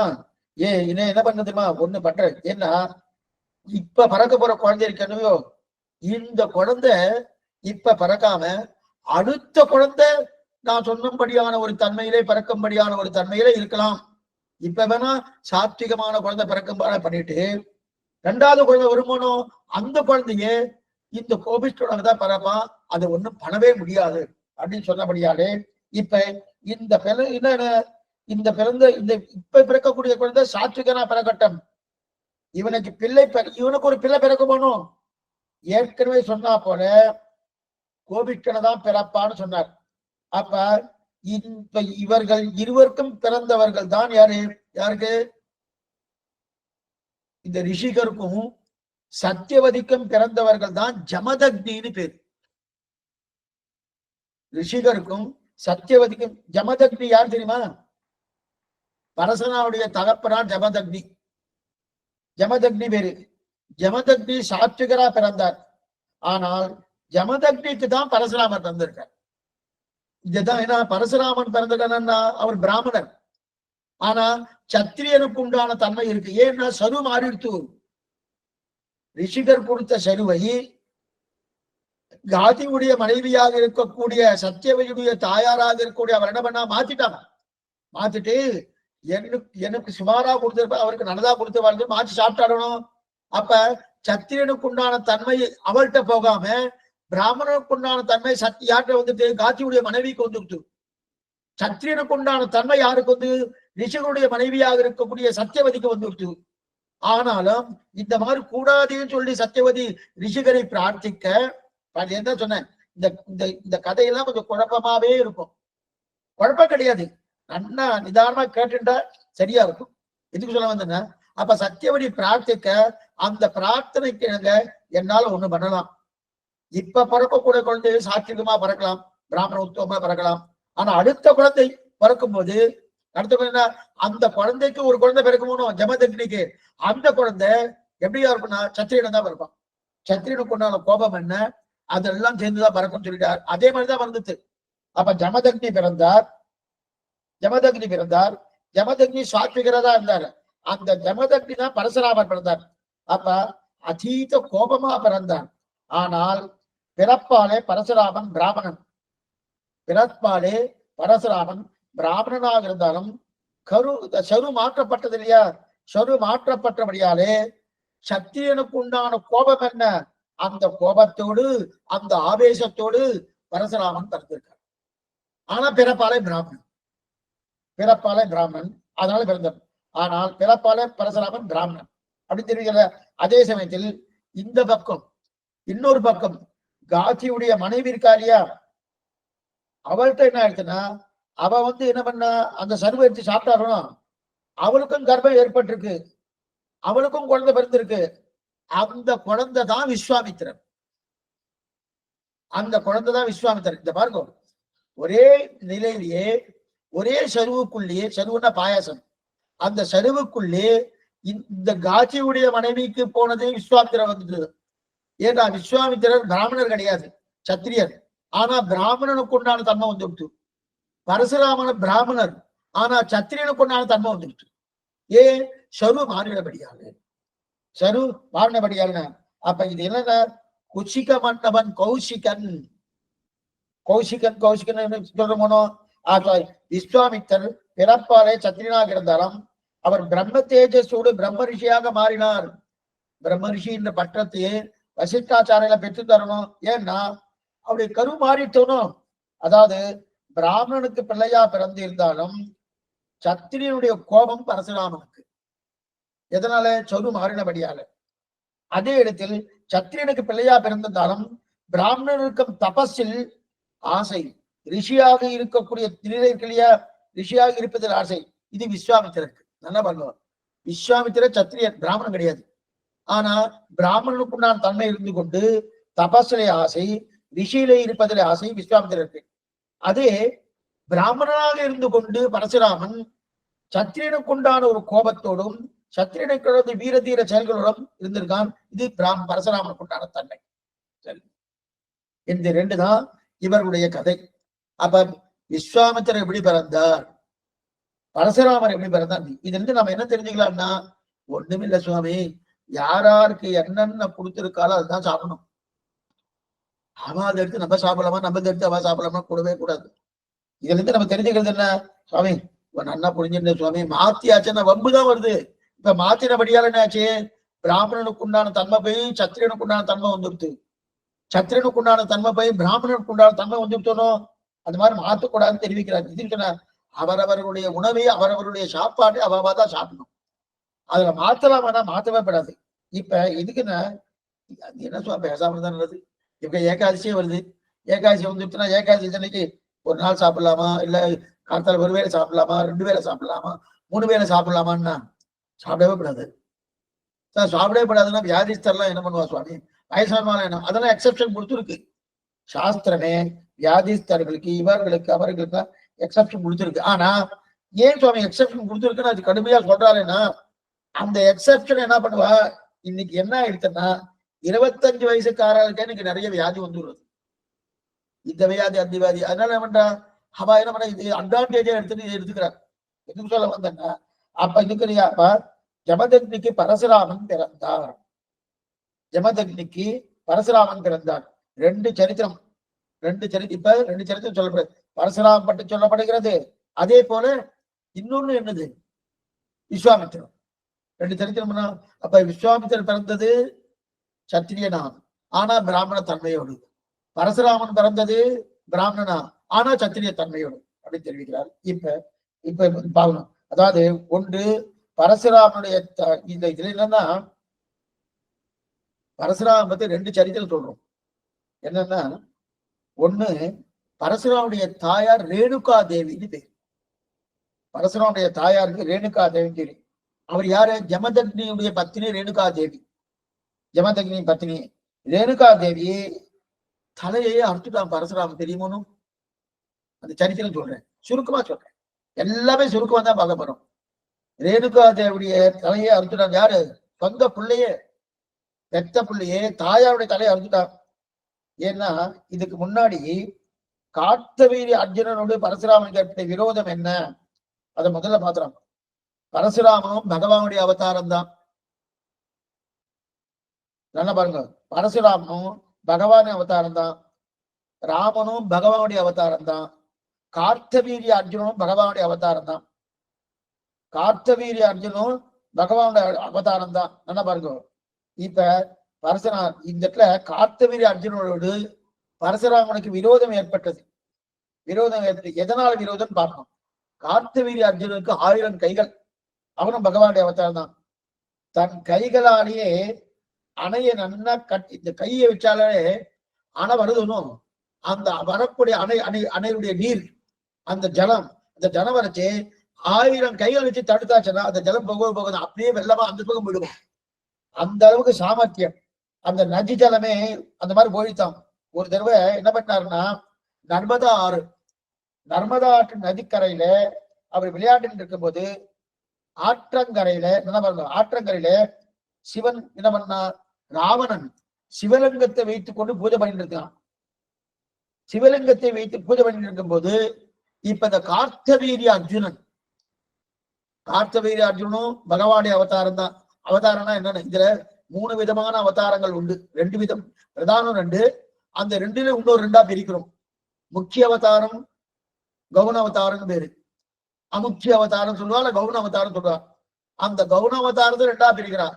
அப்படின்னா சுரூப முக்கிய அவதாரம், ஆவேச அவதாரம். ஆவேச அவதாரத்தை 2ஆ பிரிக்கிறார். அப்ப ஆவேச அவதாரம், சுரூப ஆவேச அவதாரம், சக்தி ஆவேச அவதாரம் 2 பின்னாடி சொல்றேன். நீங்க இதை ஞாபகம் வச்சுருக்கோம். அதான் அடியே முதலே சொன்ன, நிறைய சரித்திரங்கள் வரும், கொஞ்சம் கன்ஃபியூஷனா இருக்கும். மறுபடியும் கேட்டா அவங்களுக்கு புரியும். இப்ப நர்மதா ஆற்றங்கரையிலே கார்த்தவீரிய அர்ஜுனன் விளையாடிட்டு இருக்காரு. 1000 கைகள் இருக்கு அவருக்கு, 1 கை 2 கைகள் இல்ல, 1000 கைகளோடு இருக்கிறபடியாலே அந்த நதியை தடுத்துட்டார். 1000 கைகளை தடுத்த உடனே தண்ணியில இந்த பக்கம் போயிடுச்சு. இந்த பக்கம் போனோடனே அந்த பக்கம் தான் ராவணன் என்ன பண்ணிட்டு இருக்கான், சிவலிங்க பூஜையை வச்சுட்டு பூஜை பண்ணிட்டு இருக்கான். பூஜை பண்ணிட்டு இருக்கச்சே இவர் தடுத்தபடியா என்ன பண்ணிட்டு, அந்த தண்ணீர் எல்லாம் ஒரு பக்கம் அணை கட்டினார் போலே போயிடுத்து. அணை கட்டினா போல போயிடுத்துன்னா சிவலிங்கத்தை அடிச்சுட்டு போயிடுத்து. அடிச்சுட்டு போனே ராவணனுக்கு கோபம் வந்துடுச்சு. ஏன்னா நர்மதா ஆற்றங்கரையில எதுனா சிவலிங்கத்தை பூஜை பண்ணிட்டு இருக்கான். ராவனுக்கு கோபம் வந்துடுச்சு. வேகமா ஓடி வந்தான். இவனுக்கு சண்டை போட வந்தான். கார்த்தவீரிய அர்ஜுனோடு சண்டை போட வந்த உடனே சண்டை போட்டு கூப்பிடுறான். ஏ கார்த்தவீரியா வா அப்படின்னு சொல்லி கூப்பிடுறான். ராவணன் கூப்பிட்ட உடனே நேர கார்த்தவீரியன் அவங்க கிட்டக்க போனா. கிட்டக்க போய் ஒரு பூச்சி எடுக்கிற போல அவனை எடுத்துட்டான். யாரு? ராவணனை ஒரு பூச்சியை பிடிச்சு, ஒரு சின்ன குரங்கை பிடிச்சா எப்படி அந்த மாதிரி பிடிச்சு ஒரு கூண்டுக்குள்ள போட்டு அதை அப்படியே நல்லா தன்னுடைய அரண்மனை இருக்கணும், அந்த அரண்மனை வாசப்படி இருக்கணும், அந்த அரண்மனை வாசப்படியில கட்டிட்டு எல்லாரும் பார்த்துட்டு போங்க தொங்க விட்டு ஊர் மக்கள்லாம் பார்க்கும்படியான தன்னிலேயே பண்ணிட்டான். இது பண்ணது யாரு? ராவணனை இந்த மாதிரி வச்சு பண்ணிட்டான் கார்த்தவீரிய அர்ஜுனன். இத வேணாம், அவ்வளவு சக்தி படைத்தவன் கார்த்தவீரியன். கார்த்தவீரிய அர்ஜுனன் அவ்வளவு சக்தி இதெல்லாம் எங்க சொல்றாருன்னா, இந்த கதையெல்லாம் எங்க இருக்குன்னா, எங்க சொல்றா, ராமாயணத்துல யுத்தம்னு தீர்மானம் ஆயிடுச்சு. ராமன் முதல்ல சேத்து கட்டினான். சேத்து கட்டுறதுக்கு முன்னாடி அனுமான தூது அனுப்பினான். அது ஒண்ணு தூது அனுப்பி உடனே சீதை எங்க இருக்குன்னு கண்டுபிடிச்சாலும் தவிர ராவணன் யுத்தத்துக்கு தயாரா இருக்கான்னு தெரிஞ்சு போயிட்டு இருந்தாலும் சேத்துகள்லாம் கட்டி யுத்தம் ஆரம்பிக்கணும். போயாச்சு, எங்க லங்கைக்கே போயாச்சு. லங்கைக்கே போன பிறகு கூட ராவனுக்கு ஒரு சின்ன ஒரு நப்பாசை என்னன்னா, அங்கதனை அனுப்பி ஒருவேளை அவன் சமாதானத்துக்கு வருவானோ என்னமோ, எதுக்கு இத்தனை ராட்சசால கொள்ளறதுக்காக அங்கதனை அனுப்பிறான். அங்கதனம் அங்க கடைசி போய் ராமன் தூதா போயிடுறான். போன உடனே நல்ல வார்த்தை சொல்றான். என்ன கடைசி வாய்ப்பு, ராவணனுக்கு கடைசி வாய்ப்பு. ஏதாவது நீ இக்கரைக்கு வந்தாச்சு, சண்டை ஆரம்பிக்கணும். முன்னாடி அனுமான் எல்லாம் சொல்லி போயிருக்கான். இருந்தாலும் ராமன் எத்தனை ராவணனுக்கு இதெல்லாம் காதுல ஏறித்தனை ஏறல. அப்ப அங்கதனை அனுப்பினான். அப்ப ராவணன் ரொம்ப கோபத்தோடு, நான் யார் தெரியுமா, யாரை பார்த்து அங்கதனை பார்த்துடுறான், நான் யார் தெரியுமா அப்படின்னு கேட்டான். அங்கதான் வேடிக்கையா சொன்னான், உன்னை பத்தி தெரியும், ஆனா அப்படிப்பட்ட ராவணன் தான் நீ யாரு எனக்கு தெரியலன்னு. உன்னை பத்தி தெரியும், நீ யாருன்னு தெரியும், ஆனா அப்படிப்பட்ட ராவணன் நீ தானா? ஏன்னா ராவணன் நீ தானே தெரியாதுன்னா. ஏன்னா என்ன தெரியாதுன்னா, அந்த ராவணை பத்தி சொல்லட்டுமா? ஒரு தடவை என்னுடைய தகப்பனார் வாலி, ஏன்னா அங்கதன் யாரு, வாலியுடைய பிள்ளை. அங்கதன் வாலியுடைய பிள்ளை, என்னுடைய தகப்பனால் வாலி. அந்த வாலி என்ன பண்ணிட்டு நித்தியம் சஞ்சாவனம் பண்ணுவார். குரங்கு கூட சஞ்சாவனம் உண்டா சுவாமி? 3 வர்ணத்தவர்களுக்கு சஞ்சாவனம் உண்டு. பண்றது இல்லை, அது வேறு. முதல் வர்ணமே பண்ணலைன்னா அப்புறம் எங்க சுவாமி போறது? 3 வர்ணத்தாலும் சஞ்சாவனம் உண்டு. சஞ்சாவனம் ஏன் பண்றோம்னு முன்னாடி நம்ம பார்த்திருக்கோம். இருக்கட்டும், அந்த சஞ்சாவனம் உண்டு. அந்த சஞ்சாவனம் பண்ண அர்க்கிய பிரதானம் விடணும். ஓம் பூர்புவஸ்வகா சத்சவிதிர்வரை என்ன பர்கோ தேவஸ்தி தீயோன பிரச்சோதியாது அர்க்கிய பிரதானம் விடணுமோனோ. அந்த வெக்கிய பிரதானம் விடணும்னா வாலிக்கு ஒரு சிறப்பு என்னன்னா, நம்ம காத்தாலனா கிழக்கு பக்கம் பார்த்து அர்க்கிய பிரதானம் விடணும். மாத்தியானம்னா வடக்கு பக்கம் அத்தியானம் விடணும். சாயங்காலம்னா மேற்கு பக்கம் பார்த்து அர்க்கிய பிரதானம் விடணும். இந்த மாதிரி இருக்கச்சிலேயே இப்ப என்னன்னா, வாலிக்கு இருக்கக்கூடிய சிறப்பே நேர கிழக்கு சமுத்திர கரைக்கே விடுவாராம். அங்க போய் அர்க்கியம் விடுவாராம். அதே போல மேற்கு கரைக்கு கடற்கரை இருக்கு இல்லையா, அங்க போய் அர்க்கிய பிரதானம் விடுவாராம். எப்படி சுவாமி, கிழக்கு கடற்கரை வேறு மேற்கு கடற்கரை வேறுனா ஒரே தாவார். அவ்வளவு தூரம் வாலிக்கு சாமர்த்தியம் உண்டு. அந்த சாமர்த்தியத்தால இங்கிருந்து அங்க போவார், அங்கிருந்து இங்க போவார். அதே போல அங்கிருந்து வடக்கு போவார், அங்க வடக்குல அர்க்கிய பிரதானம், வடக்கு போய் அர்க்கிய பிரதானம் பண்ணுவார். அந்த மாதிரி பண்ணக்கூடிய சாமர்த்தியம் உண்டோனும். இந்த சஞ்சாவனம் பண்றச்சு நேர ராவணன் வந்தான். ராவணன் என்ன பண்ணா, ஏ வாலி வா எங்களோட சண்டைக்கு அப்படின்னு குறுக்க தொந்தரவு பண்ணிட்டே இருக்கான்.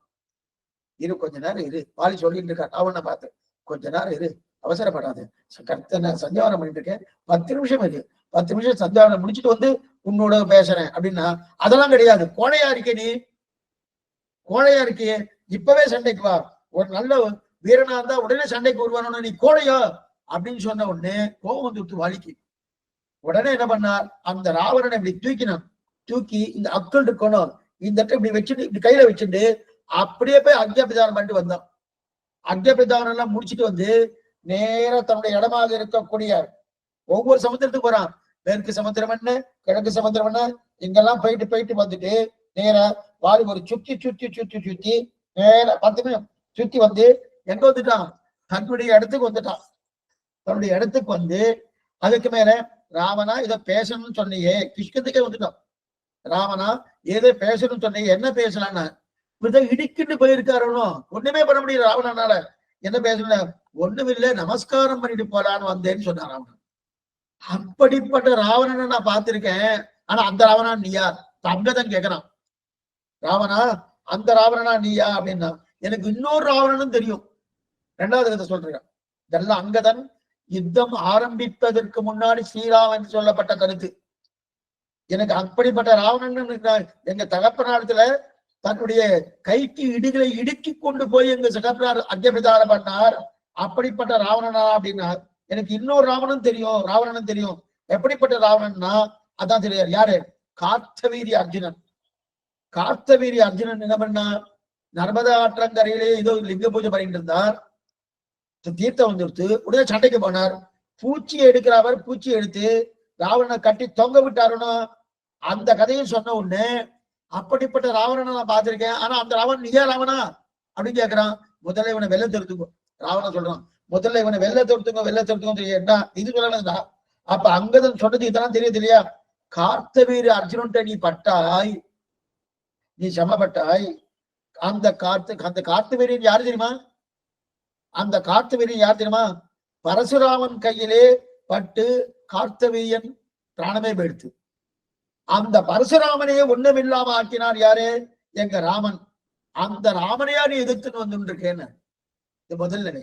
இரண்டாவது, வாலி யாரு? உன்னையே தன்னுடைய கைக்கு இடுக்கத்தில் இடுக்கி வைத்துக் கொண்டு சந்தியாவனம் பண்ண வரணும். அந்த வாலியே கொண்டு இருக்கார் எங்க ராமன். அந்த ராவனை எதிர்க்கிறாயா? இதெல்லாம் சொல்லிட்டு இருக்காரு. எதுக்கு சொல்றேன்? ஒண்ணுமில்லை, நான் புத்திமதி சொல்றேன். தாசரதி தான் ராமன். அந்த தாசரதிக்க மைத்திரியை சமர்ப்பிச்சு, மைத்திரி இருக்கால சீதா பிராட்டி, அவளை சமர்ப்பிச்சுன்னு எத்தனை சொல்லணுமோ சொல்லிட்டு இருக்கான். ஆனா செவடங்காதுல சங்கூதன மாதிரின்னு சொல்லுவா பாருங்க, அடிக்கடி இந்த வார்த்தை சொல்லுவான். அந்த மாதிரி எந்த உபதேசம் அவன் காதல ஏறல. விநாச காலை விபரீத புத்தி சொல்லுவாரணும். விநாச காலை இந்த சதுபதேசம் எல்லாம் அவனுக்கு ஏறித்தான்னா எதுவுமே ஏறல. ஆக கார்த்தவீரியார்ஜுனன் பகவானுடைய ஆவேச அவதாரம். இப்ப அவதாரத்தை பத்தி சொல்றேன். அவதாரங்கள் ரெண்டு விதமா இருக்கு. முக்கிய அவதாரம், ஆவேச அவதாரம். கவுன அவதாரம் சொல்றா அமைக்கு இந்தந்த பேர்ல உண்டு. அமுக்கிய அவதாரம், கவுன அவதாரம், ஆவேச அவதாரம். அநேகமா ஆவேச அவதாரம் தான் கொஞ்சம் நல்லா புரியும். ஆவேசம்னா ஆவேசிக்கிறது, இன்னொரு சரீரத்துல இன்னொரு ஆவேசிக்கிறது. அது அந்த அந்த ஆத்மா இருக்கும், அந்த ஆத்மாவை தேர்ந்தெடுத்து அதுக்கு சரீரத்துல ஆவேசிக்கிறது ஆவேச அவதாரம். அப்ப சாட்சாத் அவதாரம், பிரதான அவதாரம் ஒண்ணு, ஆவேச அவதாரம் ஒண்ணு. அந்த ஆவேச அவதாரத்தை ரெண்டா பிரிப்பார். சுரூபாவேச அவதாரம், அதே போல சக்தி ஆவேச அவதாரம் உண்டு. இதுல சாட்சாத் அவதாரம் ராமன் கண்ணன்ல சாட்சாத் அவதாரம். அதுல சுரூபாவேச அவதாரம் இது. சுரூபாவேச அவதாரம் தான் பரசுராம அவதாரம். பரசுராமுடைய அவதாரம் சுரூபாவேச அவதாரம். சக்தியாவேச அவதாரம் தான் கார்த்தவீரிய அர்ஜுனன். என்ன பாருங்க, சொரூபத்தை காட்டிலும் மேம்பட்டது பிரதானம், இந்த முக்கிய அவதாரம். முக்கிய அவதாரம் காட்டிலும் கொஞ்சம் தாழ்ந்தது சொரூப அவதாரம். சொரூப அவதாரத்துக்கு தாழ்ந்தது சக்தி ஆவேச அவதாரம். அப்படின்னு இருக்கிறது. இது எங்க தெரியுதுன்னா, ராமன் முக்கிய அவதாரமானோம். அப்ப பகவத் அவதாரம் முக்கிய அவதாரம் தானே பிரிக்கிறாரு. அப்ப பெருமாள் தான் இறங்கி முக்கிய அவதாரம்னா பெருமாள் டைரக்டா இறங்குவார், டைரக்டா இறங்கி பிறப்பார். ஆவேச அவதாரம்னாலே ஒரு ஜீவாத்மாவை தேர்ந்தெடுக்கிறார். தேர்ந்தெடுத்து தன் சக்தி அதுல வைப்பார், தானே வரமாட்டார். ஆவேச அவதாரம்னு சொன்னாலே ஒரு ஜீவாத்மாவை தேர்ந்தெடுத்து தன் சக்தி அதில் வைக்கிறார். அந்த ஆவேச அவதாரத்துல ரெண்டு பகுதி உண்டு. ஒன்று சொரூபாவேசம், அதே போல சக்தி ஆவேசம். அப்ப சொரூப ஆவேசம்னா மொத்த சொரூபத்தையும் இந்த ஆத்மாவில வச்சுடுவார். தன்னுடைய மொத்த சொரூபத்தையும் தான் வரமாட்டார், தன்னுடைய மொத்த சொரூபத்தையும் இந்த ஆத்மாவை வச்சுக்கிறாங்க இல்லையா, அது சொரூப ஆவேச அவதாரம். அல்லது தன்னுடைய சக்தி இருக்கு இல்லையா, இந்த சக்திய ஏதோ ஒரே ஒரு சக்தியை அந்த செயலுக்காக மட்டுமே ஆத்மானத்தை வைக்கிறார் இல்லையா, அதுக்கு சக்தி ஆவேச அவதாரம் பேர். தன்னுடைய சக்தியை ஏதோ ஒரு செயலுக்காக வைப்பது சக்தி ஆவேச அவதாரம். தன்னுடைய சொரூபத்தை ஒரு ஆத்மாவிடத்து வைப்பது சொரூபாவேச அவதாரம்.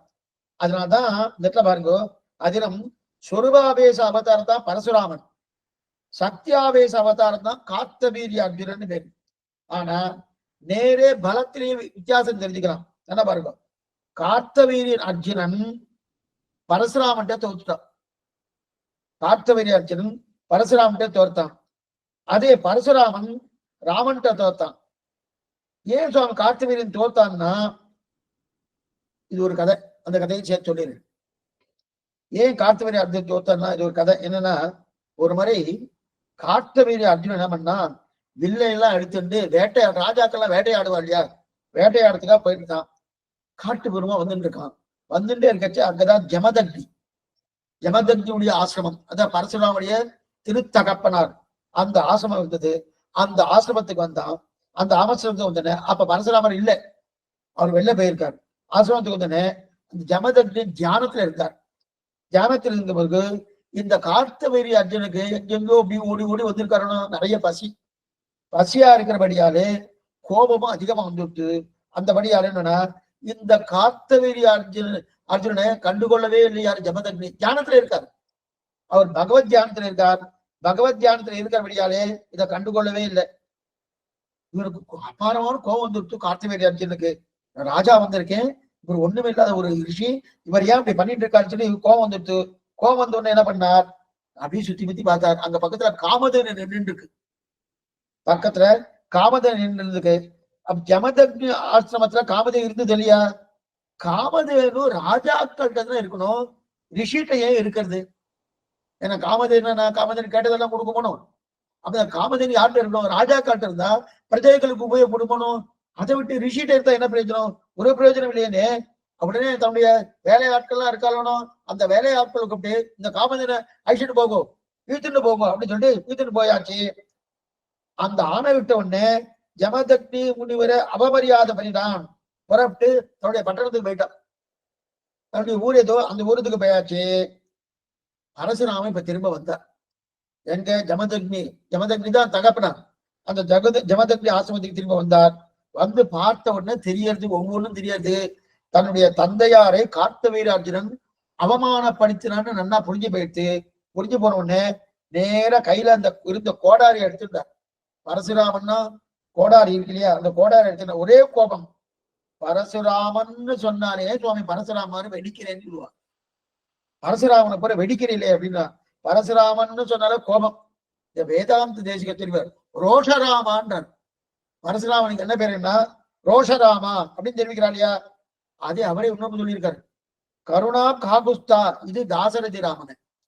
கருணா காகுஸ்தான்னு தாசரதி ராமன் சொல்றா. ரோஷராமன் யாரு சொல்றா? பரசுராமன் சொல்றா. ஆக பார்க்க ராமன் பரசுராமன். ரெண்டாவது பரசுராமனுக்கு பார்கவராமன் பேரு. பார்கவராமன் பரசுராமன் பேரு. அதனால இப்ப என்ன ஆயிடுச்சுன்னா, இப்ப பரசுராமன் கோடாரியை வைத்துக் கொண்டு நேர கார்த்தவீரிய அர்ஜுனன் இருக்கக்கூடிய பட்டணத்துக்கு போயிட்டார். இப்ப கார்த்தவீரிய அர்ஜுனுக்கு 10,000 பிள்ளைகள், ஒரு பிள்ளை ரெண்டு பிள்ளைல 10,000 பிள்ளைகள். அந்த 10,000 பிள்ளைகள் இருந்தாலும் இந்த பரசுராமன் என்ன பண்ணா, கார்த்தவீரிய அர்ஜுனனை முடிச்சுட்டான். கார்த்தவீரிய அர்ஜுனன் தன்னுடைய கோடாரியாலே கொண்டு தீர்த்தான். கொண்டு வடிவாய வடிவேந்தி உலகமாண்டு. திருநெடுந்தாண்டக வாசனம். வடிவாய மடுவேந்தி உலகமாண்டு வெற்பழைய நெடுங்கடலில் தனிவேல் வைத்த வேல் முதலா வெண்டானம் இந்தம் ஏந்திருக்கிற இல்லையா? அப்ப வடிவாய மடுவேந்தி உலகமாண்டு ராமானுஜ ஒரு பாசனம், 52வது பாசனம். கோக்குல மன்னரை மூவிடுகால் ஒரு கூர் மடுவால் போக்கிய தேவனை போற்றும் புனிதன்.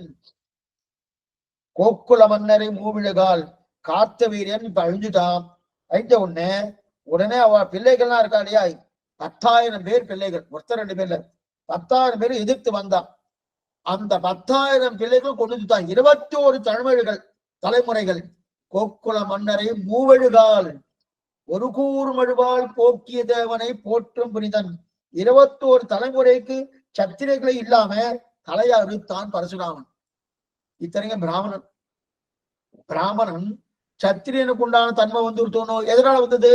ஷரு மாறிடுத்து, பாயாசம் மாறிடுத்து. சத்தியவதி என்ன பண்ணினா, அவனுடைய தாயார் காந்தியுடைய மனைவிதான் இதை மாத்திட்டா இல்லையா? இப்ப 21 தலைமுறைக்கு சத்திரைகளே இல்லாம தலையை அறுத்துட்டான். கோக்குல மன்னரை 21 முடிச்சா இல்லையா? அதெல்லாம் ரத்தம் ஓடுறது. 10,000 பேரை கொட்டினா எப்படி ஒரு ரத்தம்? அந்த ரத்தம் குளமா ஓடுறதுன்னு அந்த குளமா தேங்க அங்கேயே தர்ப்பணத்தை முடிச்சான்னு யாரு? பரசுராமன். அங்கேயே தர்ப்பணம் முடிச்சாங்க. அப்ப அது மட்டும் இல்ல, பரசுராமனா தான் ராவணத்துல வந்து கர்ப்பபங்கம் ஏற்பட்டு தபஸ் பண்ண புறப்பட்டு போயினார். கேரள தேசத்துக்கு போயிட்டார். கேரள தேசம் இது நடந்தது மித்திலாதிலிருந்து திரும்ப வரச்சே, கல்யாணம் பண்ணி வரச்சே பரசுராமன் ஏத்து வந்தான். ஏத்து வந்த உடனே அவன்கிட்ட என்னென்ன பண்ணணுமோ அதெல்லாம் பண்ணிட்டு கர்ப்பபங்கம் ஏற்பட்டு அவன் உடனே தோத்துவம் என்று சொல்லிட்டு உடனே விஷ்ணு தரிசியை கொடுத்துட்டு அங்கிருந்து கிளம்பி போயிட்டான் பரசுராமன். இதுதான் பரசுராமனுடைய சரித்திரம்.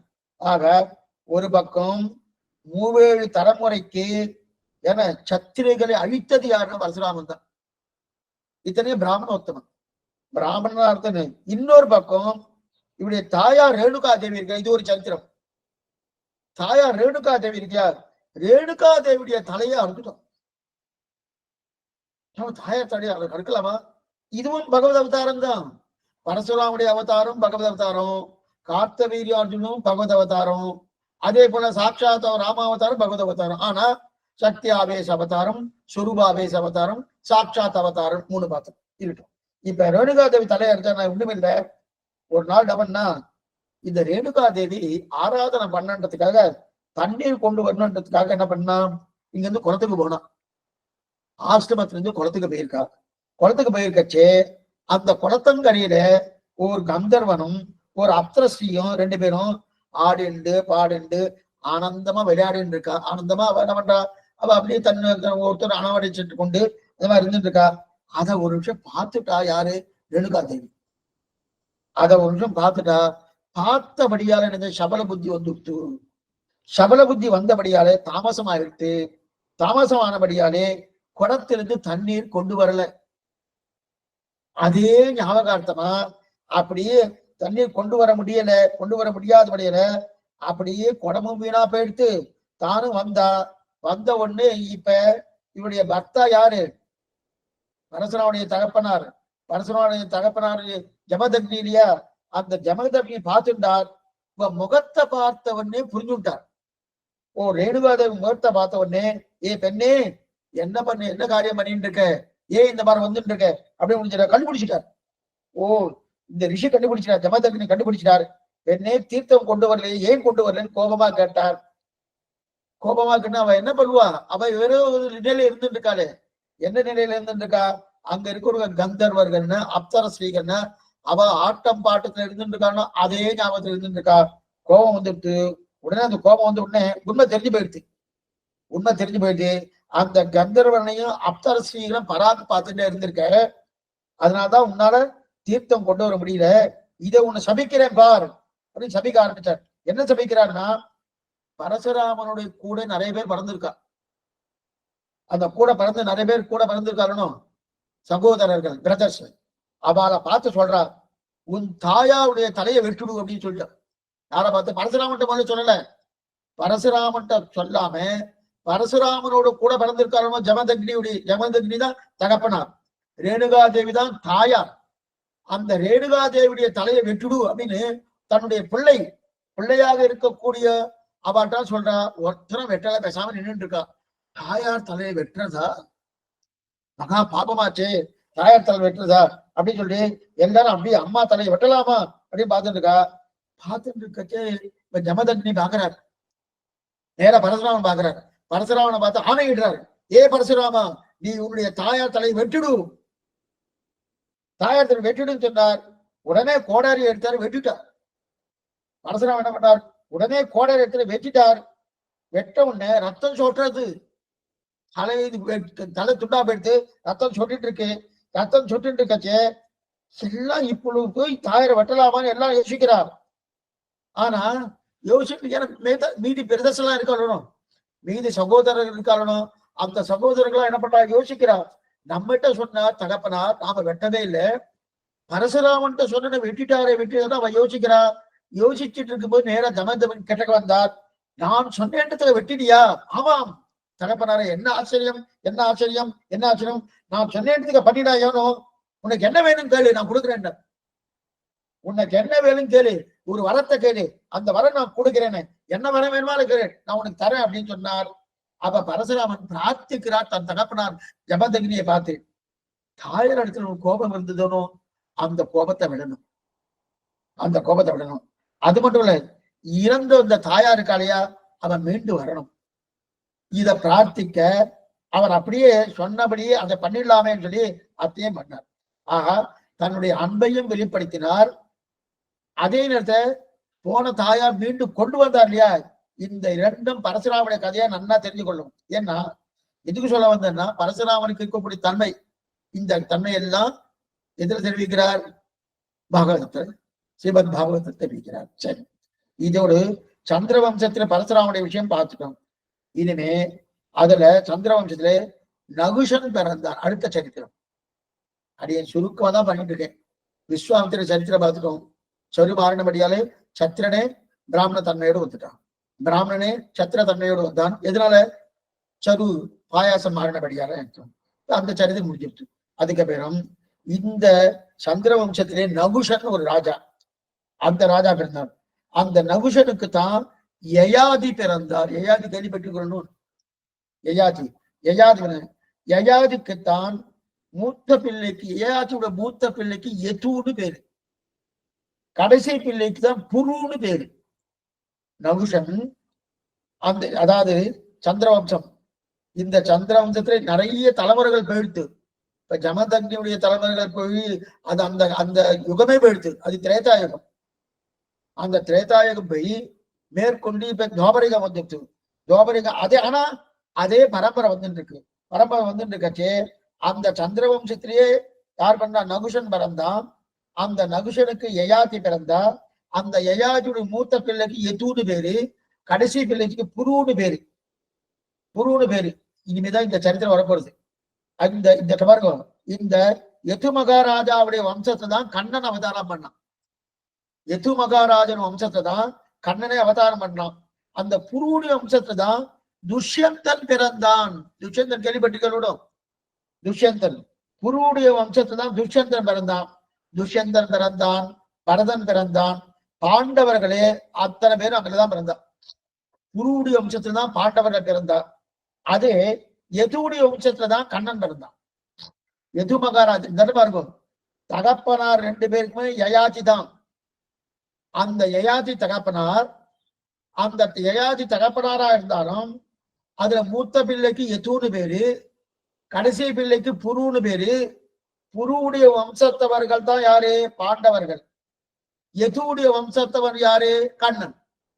அப்ப இவாளுக்கு எல்லாருக்கும் மூத்தவையர்னா யயாத்தின்னு பேர். சரி, இந்த 2 அப்பதான் என்ன தெரியுது? 2 பேரும் உறவு உண்டு. அப்ப இந்த பக்கத்துல பார்த்தா ஒரு தாத்தா, அந்த பக்கத்துல பார்த்தா ஒரு தாத்தா. எல்லாரும் வந்தது எதுல இருந்து? யயாத்தியிலிருந்து தான் வந்திருக்கா. இப்ப சந்திர வம்சத்தில் யயாதி பிறந்தான். சந்திர வம்சத்தில் இவருக்கு என்னன்னா புரு யது 2 பேரும் மூத்த பிள்ளை, கடைசி. யது மூத்த பிள்ளை, புரு கடைசி பிள்ளை. யயாதி ரொம்ப வருஷமா இளமை இன்பத்தை அனுபவிக்கணும் எனக்கு ஆசை. சிற்றின்ப அனுபவம் அப்படின்னா, சிற்றின்ப அனுபவம்னா என்ன அர்த்தம்? பெண்களோடு அனுபவிக்கணும் இளமை இன்பம். இளமை இன்பத்தை அனுபவிக்கணும் ஆசையே. ஆனா இப்ப அவனுக்கு மூப்பு வந்துடுச்சு, வயசாயிடுச்சு. மூப்பு வந்தபடியாலே என்ன கேட்டுட்டேன்னா, இந்த மூப்பு வந்துடுத்து, நான் என்ன பண்றது? இளமையை அனுபவிக்கணும்னு ஆசை இருக்கு. இளமை அனுபவிக்கணும்னு ஆசை இருக்கேன்னா இன்னொரு 1000 வருஷங்கள் இளமையை அனுபவிக்க போறேன்னு ஆசை வந்துடுத்து. ஆசை வந்தபடி என்னைக்குமே சிற்றின்ப அனுபவம் ஆசை வந்துடுச்சுன்னா அதை விடுறதுக்கு உண்மை மனசே வராது. அனுபவிக்கணும் ஆசை வந்துடுத்து. அதான் என்ன பண்ணா, தன்னுடைய மூத்த பிள்ளை எத்து இருக்காருன்னு அந்த எத்துவிட்ட போய் கேட்கறான். எத்துவே, நீ என்ன பண்ற? உன்னுடைய இளமையை எனக்கு கொடு, நான் ஒரு 1000 வருஷம் அனுபவிச்சுட்டு மறுபடியும் உனக்கு திருப்பி கொடுத்துடுறேன். இந்த மாதிரிலாம் பண்ண முடியும். அந்த காலத்துல அது உண்டு. உன்னுடைய இளமையை கொடு. ஏன்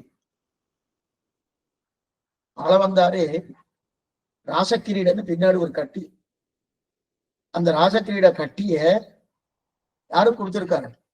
தன்னுடைய சிஷ்யராக இருக்கக்கூடிய அவருக்கு கொடுத்திருக்காருன்னு பார்த்திருக்க போனோம். எதுக்கு சொல்ல வந்த? இந்த ராசக்கிரீட கட்டி அவர் கொடுத்திருக்க. அதே போலதான் இங்கேயும் இந்த கலிகாலத்தை, இது திரேதா, இது வந்து துவாபர யுகத்துல. அதனால அந்த புரு எது என்ன பண்ணா, எதுவும் கேட்கிறார். யாரு? யயாதி மூத்த பிள்ளை எதுவும் பார்த்து, உன்னுடைய இளமையை எனக்கு கொடு, நான் ஒரு 1000 வருஷங்கள் அனுபவிச்சு விட்டு மறுபடியும் திருப்பி கொடுக்குறேன் அப்படிங்கிறார். எது தரமாட்டேன்ட்டார், மறுத்துட்டார். மறுக்கிறேன்னா நான் அனுபவிக்கணும். என்னுடைய இளமையை நான் உனக்கு கொடுத்துட்டேன்னா நான் என்னமா அனுபவிக்கிறது? நான் அனுபவிக்கிறவனோ, நான் உனக்கு கொடுக்க முடியாதுன்னு மறுத்துட்டார். மறுத்த உடனே யயாதிக்கு கோபம் வந்துடுது. தகப்பனார்த்தானே யயாதி கோபம் வந்து, நான் கொடுத்த சரீரத்தை வைத்துக் கொண்டு எனக்கு கொடுக்க மாட்டேன்னு சொல்கிறாய். ஏன்னா இவர் தானே சரீரம் கொடுத்திருக்காரு, தகப்பனார் இவர் தானே. நான் கொடுத்த சரீரத்தை வைத்துக் கொண்டு எனக்கு கொடுக்க மாட்டேன்கிறாய அப்படின்னு சொல்லி, அப்ப அவர் என்ன பண்ண சபிக்கிறார்? என்ன, உனக்கு பட்டாபிஷேகமே கிடையாது போக அப்படின்ட்டார். உனக்கு பட்டாபிஷேகமே கிடையாது, இல்லாமல் போக கடவுள் சபிச்சிட்டார். அதனால்தான் எதுகுலமே பட்டாபிஷேகத்தை இழந்தது. எதுகுலமே பட்டாபிஷேகம் இழந்தது. அந்த எதுகுலத்தில் பிறந்தபடியாலே கண்ணனுக்கு யாதவன் பேரு. யாதவன் யாதவன் கண்ணனுக்கு பேர் என்ன? எதிர்குலத்தில் பிறந்தபடியால கண்ணனுக்கு யாதவன் பேரு. பட்டாபிஷேகத்தை இறந்தபடியாலே தன் குலத்தை தூக்கு நிறுத்தணுமோனோ, அந்த தூக்கு நிறுத்தணும் என்பதுதான் கண்ணனுக்கு ஆசை. எது குலம்? யாதவ குலம். அந்த யாதவ குலம் பட்டாபிஷேகத்தை இழந்தது யயாதி சாபத்தாலே. அந்த சாபத்தாலே அப்பனா அந்த கண்ணை தூக்கு நிறுத்தணுமோனோ, அதுக்கு பட்டாபிஷேகம். அதனால என்னன்னா கண்ணனுக்கு ஆசை. அதனால அந்த எதிர்குலத்திலே கண்ணன் பிறந்தான். அதே போல பூமாதேவி கீழே விழுந்துட்டாரனோ, அவளை தூக்கி நிறுத்தணுமோனோ, அதனால்தான் வராக அவதாரம். பூமி பிராட்டியை இரண்யாட்சகன் கொண்டு போயிட்டாரோனோ, அப்ப அவனை தூக்கி மேல நிறுத்தணுமோனோ, அதுக்காக தான் வராக அவதாரம். ஆக பூமியை உத்தரணம் பண்ண வராக அவதாரம், வம்சத்தை உத்தரம் பண்ண ஸ்ரீ கிருஷ்ண அவதாரம். ரெண்டு இது ஆச்சாரக்காரன் நாயனார் எடுக்கிறார். வம்ச பூமியை உத்தரம் பண்ண தெரிவிக்கிறார். ஆக பூமியை உத்தரம் பண்ண வராக அவதாரம், வம்சத்தை உத்தரம் பண்ண ஸ்ரீ கிருஷ்ண அவதாரம். ஆக எது தன் சரீரத்தை தரமாட்டேன்னு தரமாட்டேன்னு சொன்னபடியாலே கடைசியில் என்ன பண்ண நேரம் புருட்ட வந்து கேட்கிறார். குரு தான் கடைசி பிள்ளை. குருட்ட வந்து கேட்கிறார். குரு உடனே என்ன சொல்றாரு? தகப்பனாரே, நீ கொடுத்த சரீரம், நீ கொடுத்த சரீரத்தை உனக்கு கொடுக்காமல் நான் யாருக்கு கொடுக்க? உனக்கே கொடுக்கிறேன். அதனால அந்த சரீரத்தை கொடுத்தார் குரு. அப்ப கடைசி பிள்ளை தன்னுடைய இளமை கால சரீரத்தை குரு யாருக்கு கொடுத்தார்? யயாதி கொடுத்தார். யயாதியும் 1000 வருஷங்கள் நன்னா இளமையை அனுபவிச்சார். இந்த இளமையை நன்னா அனுபவிக்கிறவனோ நன்னா அனுபவிச்சார். போதும் என்கிற எண்ணமே வரல.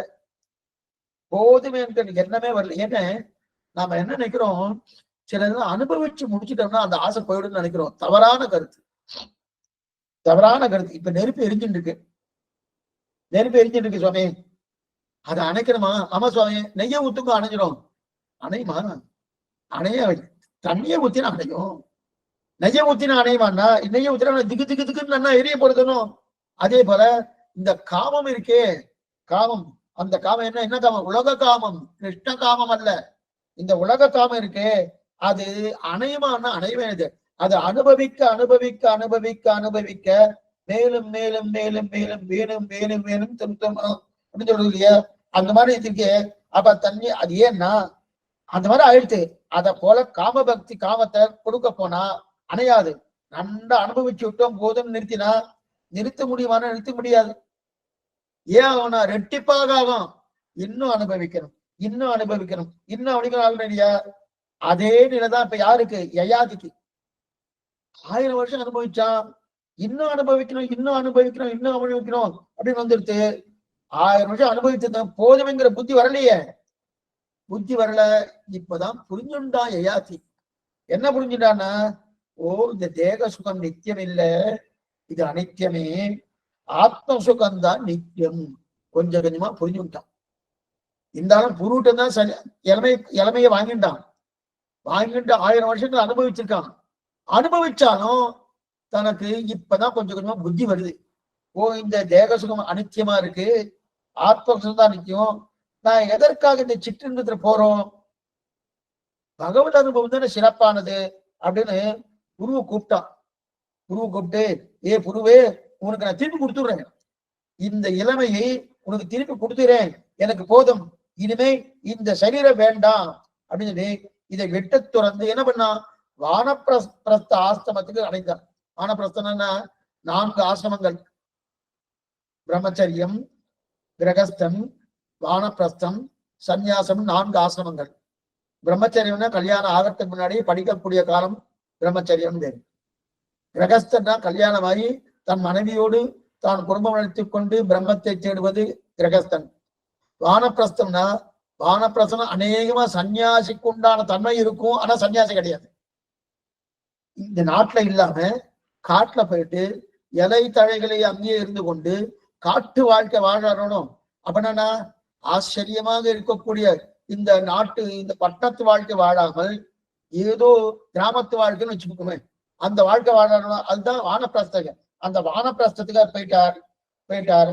அப்ப யயாதி சரித்திரம் இதோட முடிஞ்சிருச்சு. யயா சரித்திரம் வந்து இப்ப குரு வம்சத்துல தான் ஒவ்வொருத்தரா பிறக்கிறார். குருவுடைய வம்சத்துல சந்தனு மகாராஜா பிறக்கிறார். அந்த வம்சத்துல தான் துஷ்யந்தன் பிறக்கிறான். அந்த வம்சத்துல தான் பரதன் பிறக்கிறார். முதல்ல ஆதி ஜடபரதர். ஆதி நம்ம முன்னாடி நம்ம பார்த்திருக்கோம். ஆதி ஜடபரதர் பார்த்திருக்கோமோ? அந்த ஆதி ஜடபரதர் அவர் யாரு? ஆதி ஜடபரதர் தான் என்ன பண்ணாரு? அவர் தான் ரெய்ப்பர். இதெல்லாம் பார்த்தோம். ரெய்ப்பர் ஆதி ஜடபரதர். அந்த ஆதி ஜடபரதர், அந்த ஆதி ஜடபரதர் பேரு தான் இது பாரத தேசம்னு பேரு. நமக்கு இன்னைக்கு பாரத தேசம் அப்படின்னு இருக்க போனோம், இந்தியான்னு சொல்றோம். அது பின்னாடி ஏற்பட்டது. இது உண்மையான பேருனா பாரத தேசம். பாரத் மாதா கி அப்படின்னு சொல்றாரு. அப்ப பாரத தேசம்னு அடுத்து அது பாரத தேசம்னு பேர். இது சொல்லுவேன். ஆக அதனால பாரத தேசம். அடுத்து பாண்டவர்கள் மூதாதையர் பரதன். பாண்டவர்களுக்கு மூதாதையர் யாருன்னா பரதன். அதனால துஷ்யந்தன் சகுந்தல கதை கேள்விப்பட்டிருக்கணும். துஷ்யந்தனுடைய மகன் தான் பரதன். துஷ்யந்தனுடைய மகன் தான் பரதன். அதனாலேயே நமக்கு பாரத தேசம் பேரு. இப்ப 3 விஷயம் பாருங்க. கிருத்தயுகம், திரேதாயுகம், துவாபர யுகம். 3 யுகத்திலுமே இதுக்கு பாரத தேசம்னு பேரு. 3 யுகத்திலுமே. எங்க சுவாமி அந்த மாதிரி இருக்குன்னா கிருத்தயுகத்தில் ஆதி ஜடபரதன். ஆதி ஜடபரதன் கிருத்தயுகத்துல அவருடைய சரித்திரம். இந்த சரித்திரத்தை முன்னாடி பார்த்துருக்கோம். பல்லாக்கு தூக்கிட்டு இருக்கச்சே ரகுகுணன் அப்படின்னு பேசிட்டு இருக்கணும். 2 பேர் பேசினாரு பார்த்திருக்கணும். இதெல்லாம் நடந்தது எது? கிருத்தயுகத்துல நடந்தது. அப்ப கிருத்தயுகத்துல பரதன் என்ற பேர் இருக்க அப்படியாலே இதுக்கு பாரத தேசம்னு பேரு. திரேதாயுகத்துல ராமனுடைய தம்பி பரதன். திரேதாயுகத்தில் ராமனுடைய பரதன். அதனாலே இதுக்கு பாரத தேசம்னு பேரு. துவாபர யுகத்தில் நாம பார்க்கிறது துஷ்யந்தனின் பிள்ளை பரதன். அதனாலே இதுக்கு பாரத தேசம் பேரு. எத்தனையோ லட்சம் சரித்திரங்கள் உண்டு பாரத தேசம். அப்படிப்பட்ட தேசம். நம்ம என்ன நினைக்கிறோம், இன்னைக்கு புராணம்லாம் இன்னைக்கு நேற்றுக்கு வந்தது இல்லை, ரொம்ப காலமா இருக்கு. மிகவும் பழமையானது புராணம். நம்ம சில ஊர்ல எல்லாம் போனோம்னா உங்க ஊர் பிறந்து 300 வருஷம் ஆகுது, 400 வருஷம் ஆகுது அப்படின்னு இல்லையா? நம்ம ஊர் பிறந்து எத்தனை வருஷம்னா அனாதி, என்னைக்கும் உண்டது. ஏன்னா விடாம புராண ரிஷிகள்லாம் நல்லா எழுதி வைக்கிறாரோ பெய்கிறானோ. அதுதான் நம்ம தேசத்துக்கே இருக்கக்கூடிய ஏற்றம். என்னன்னா இந்த காலம் இது கர்மபூமின்னு பேரு. இதுக்கு கர்மபூமின்னு பேரு. இந்த இடத்தையும் பார்க்கலாம். ஏன்னா இதெல்லாமே புஸ்தகத்துல ரிஷிகள் எழுதி வச்சிருக்கா. ஒருத்தரும் கேள்வி கேட்கறதுக்கு வாய்ப்பே கிடையாது. எத்தனை லட்சம் வருஷங்கள் ஆனாலும் சொல்லுவோம். மற்ற எந்த நாடா இருந்தாலும் அந்த நாடு தோன்றி 300 வருஷம் 400 வருஷம் அப்படிதான் சொல்லுவோம். அப்படிதான் சொல்லுவோம். இவ்வளவுதான் அந்த நாடு. நம் நாடு எப்படி இருக்குன்னா தோன்றி என்கிற பேச்சுக்கே இடம் இல்லை. என்னைக்கு சுவாமி தோன்றித்து அந்த பேச்சுக்கிற. அப்படிப்பட்ட புண்ணியமான தேசம், புண்ணியமான பூமி, கர்ம பூமின்னு பேர் இதுக்கு. அப்ப அது மட்டும் இல்ல, ஆரியவர்த்தமோ தட்சிணவர்த்தமோ இமமந்தம் தொடங்கி இருங்கடல் வரையில் பெரியாழ்வார் பாசனம். இமமந்தம் தொடங்கி இருங்கடல் வரையில், இமாலய பரிவந்தம் தொடங்கி இருங்கடல் கன்னியாகுமரி வரையில் நம்முடைய பாரத தேசம். அப்படிப்பட்ட பாரத தேசம் இல்லையா? எதுக்கு சொல்ல வந்தேன்னா இந்த தேசத்துக்கு தான் பாரதம்னு பேரு. கிருத்தயுகத்திலையும் பாரதம் தான் பேரு, திரேதாயுகத்திலும் பாரதம் தான் பேரு, கலியுகத்தில் அதே போல இப்ப துவாபர யுகத்திலும் பாரதம் தான் பேரு. இப்ப இந்தியான்னு மாத்தி இப்போ பாரத தேசம் தான். பாரத தேசம் தான். இவாளா ஏதோ ஒரு பிடிவாதமா இந்தியா சொல்லிக்கல. பாரத தேசம் இருக்கட்டும். இதற்காக யயாதியின் பிள்ளை புரு. யயாதியின் பிள்ளை புரு. புருவனுக்கு அடுத்து துஷ்யந்தன். துஷ்யனுக்கு அடுத்து பரதன். அவருடைய வம்சத்தை பிறந்தவர்தான் சந்தனு மகாராஜா. சந்தனு மகாராஜா கேள்விப்பட்டிருக்கிற? சந்தனுவுக்கும் சத்தியவதிக்கும் தான் கல்யாணம் நடந்தது. சந்தனு மகாராஜா. சந்தனுக்கு தான். சந்தனு யாரு தெரியுமா? சந்தனு மகாராஜா யாரும் சொல்ற பின்னாடி சொல்றேன். சந்தனுக்கும் சத்தியவதிக்கும் கல்யாணம் நடந்தது. சத்தியவதிக்கு தான் மத்ஸ்யகந்தின்னு பேரு. மத்ஸ்யகந்தி.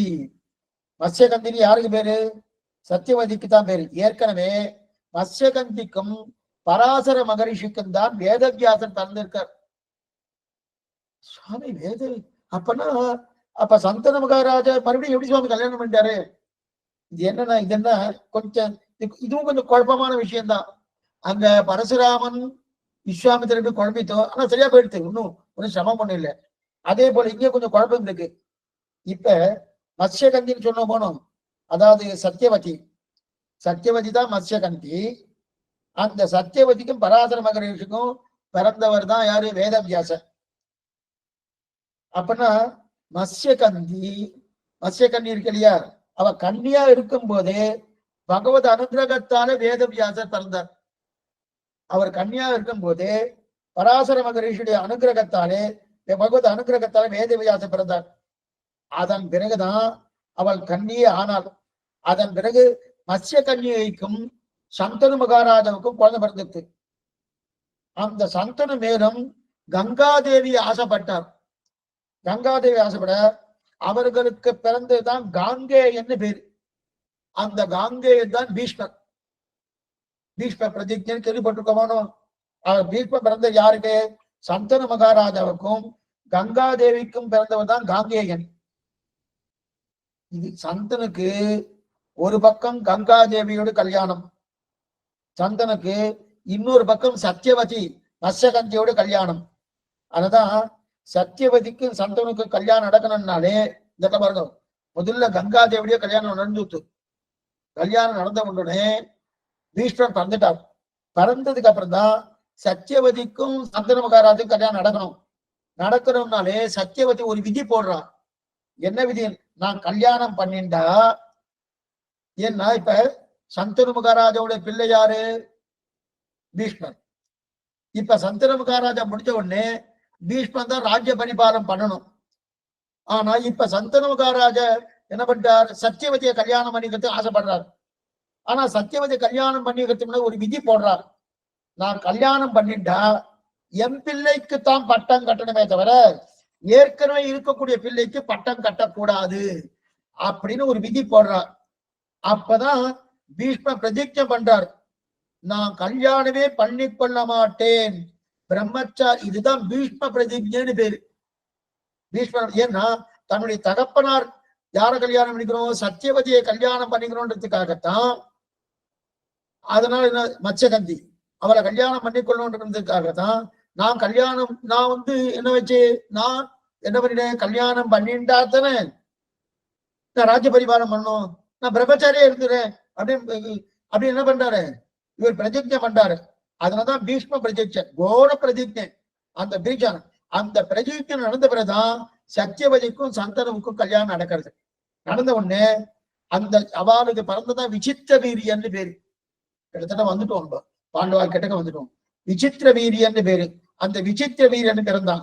விசித்திர வீரியனுக்கு கல்யாணம் ஆயிடுச்சு. அதன் பிறகு பிறந்தவர்கள் தான் திருதராஷ்டிரன், பாண்டு, விதிராழ்வான். இவன் 3 பேர் இருந்திருக்கா. இது எப்படி பிறந்தான்னு பெரிய சரித்திரம். அது பஞ்ச சரித்திரத்துக்கெல்லாம் போக வேண்டாம்னு நினைக்கிறேன். ஏன்னா இவருக்கு விசித்திர வீரியனுக்கு கல்யாணம் ஆயிடுத்து.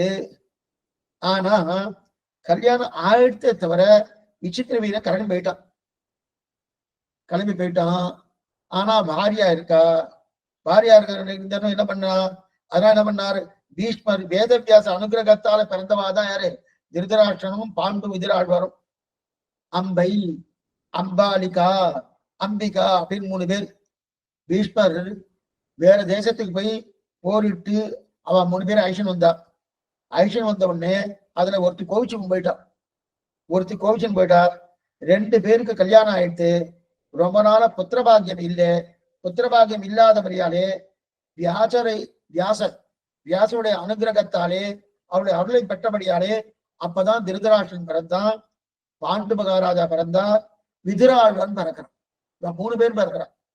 திருதராஷ்டிரனும் பாண்டு விதரன். ஏன்னா 2 மனைவிகளுக்கு 2 பெண்களை கொண்டு வந்தாரணும், பீஷ்மன் கொண்டு வந்தாரணும். அது 2 பேருமே தன்னுடைய பர்த்தா போயிட்டா.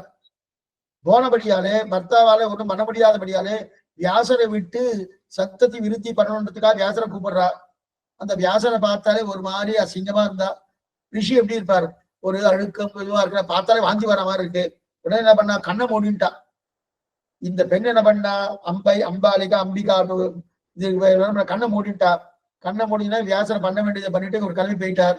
உடனே கேட்கறா, அங்க இருப்பாங்க குழந்தை நல்ல குழந்தையா பிறக்குமா அப்படின்னா, குழந்தை நல்லதான் பிறக்கும், ராஜ்ய பரிபாலனம் பண்ணும், ஆனா கண்ணு இருக்காதுன்ட்டா. கண்ணை மூடிண்டபடியால. அதுதான் திருதராஷ்டிரன். அதுக்கப்புறம் இன்னொரு பெண்ணை அனுப்பிச்சா. சரி, இந்த பெண்ணு சரியில்லை, இன்னொரு பெண் இருக்கணும், அந்த பெண்ணை அனுப்புறேன்னு வியாசர் நீதான் அனுகிரகம் பண்ணணும்னா அவர் அனுகிரகம் பண்ண அந்த பெண்ணு இந்த வியாசரை பார்த்தோன்னா பயந்து போயிடுச்சு. ஏன்னா அவர் இருக்கக்கூடிய நிலையை பார்த்தாரே அது பார்த்தோன்னா பயந்து போயிடுச்சு.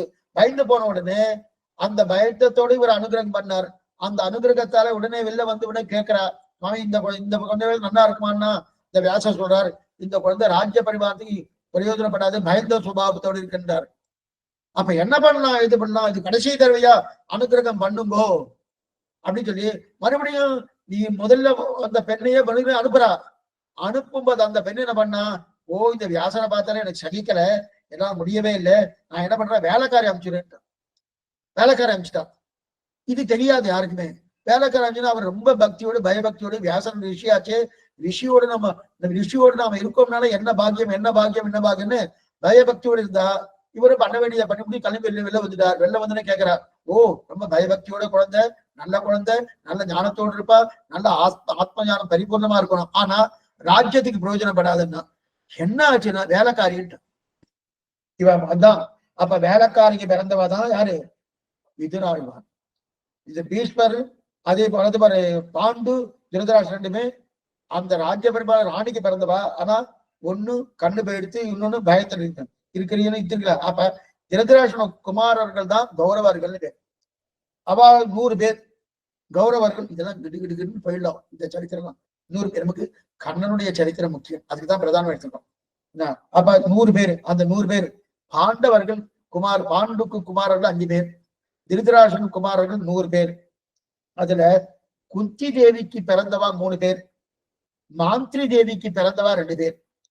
நல்லா பாருங்க, குந்தி பாண்டுக்கு அடியா, பாண்டுக்கு 2 மனைவிகள், குந்தி தேவி ஒண்ணு, மாந்திரி தேவி ஒண்ணு. குந்தி தேவிக்கு பிறந்தவா 3 பேர்.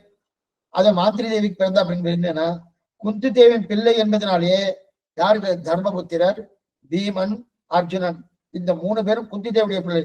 அதனாலதான் இவங்க 3 பேருக்கும் கௌந்தேயன்னு பேரு. இந்த 3 பேருக்கும் கௌந்தேயன்னு பேரு. அடுத்து குந்தி, இதெல்லாம் பாருங்க, கௌந்தேயன் குந்தி தேவியை பார்த்துட்டோம். குந்தி தேவிக்கும் கண்ணனுக்கும் என்ன சுவாமி சம்பந்தம், அது எதிர்குலத்துல பார்க்கணும். குந்தி தேவிக்கும் குந்தி தேவி அத்தை, குந்தி தேவி அத்தை, குந்தி தேவிக்கும் கண்ணனுக்கு என்ன சம்பந்தம். இப்ப இந்த பக்கத்துல இருந்து குந்தி தேவிக்கு உறவு என்னன்னு பார்த்துட்டோம். ஆக யயாதி, மறுபடியும் சொல்றேன், யயாத்தியுடைய 2 முதல் புள்ள எது, அவனுக்கு பட்டாபிஷேகம் கிடையாதுன்னு சொல்லியாச்சு. அது ஒரு பக்கம் அது அந்த வம்சம் அப்படியே இருந்துட்டு இருக்கு. இன்னொரு வம்சம் புரு, அந்த புருடைய வம்சத்தை தான் யார் வந்தா, துஷ்யந்தன் வந்தான். துஷ்யந்தன் மூலமா பரதன் வந்தான். பரதன் வந்து வெகு நாட்கள் கழிச்சான் சந்தனு மகாராஜா. பரதனுக்கு அடுத்தது சந்தனு கிடையாது. பரதன் கழித்து வெகு நாட்கள், எத்தனையோ வருஷங்கள், அந்த வருஷங்களுக்கு தான் சந்தனு மகாராஜா. அந்த சந்தனுக்கு தான் விசித்திர வீரியன் பிறந்தான். விசித்திர வீரியனுக்கு தான் திருதராஷ்டிரன் பிறந்தான். திருதராஷ்டிரன் பாண்டு பிறந்தார். அந்த பாண்டுடைய ஒரு மனைவி தான் எது, குந்தி தேவின்னு பேர். குந்தி தேவி நேரே கண்ணனுக்கு அத்தை. அப்படி எங்க பாஸ்டா தான் சொல்றேன், ஒண்ணும் இதெல்லாம் பெருசா ஒண்ணும் தெரிஞ்சுக்கிற அவசியம் இல்லை, இதான் தெரிஞ்சுக்கணும் பண்ணும். குந்தி தேவி நேரே கண்ணனுக்கு அத்தை. கண்ணனுடைய தந்தை வசுதேவன். வசுதேவருக்கு கூட பிறந்தவதான் குந்தி தேவி. அப்ப என்ன அத்தை தானே ஆகணும்.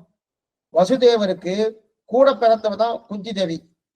இவ்வளவு நெருக்கமா சுவாமி? ஆமா, தன்னுடைய தகப்பனாருடைய சகோதரி, கண்ணனுடைய தகப்பனாருடைய சகோதரி யாருன்னா குந்தி தேவி.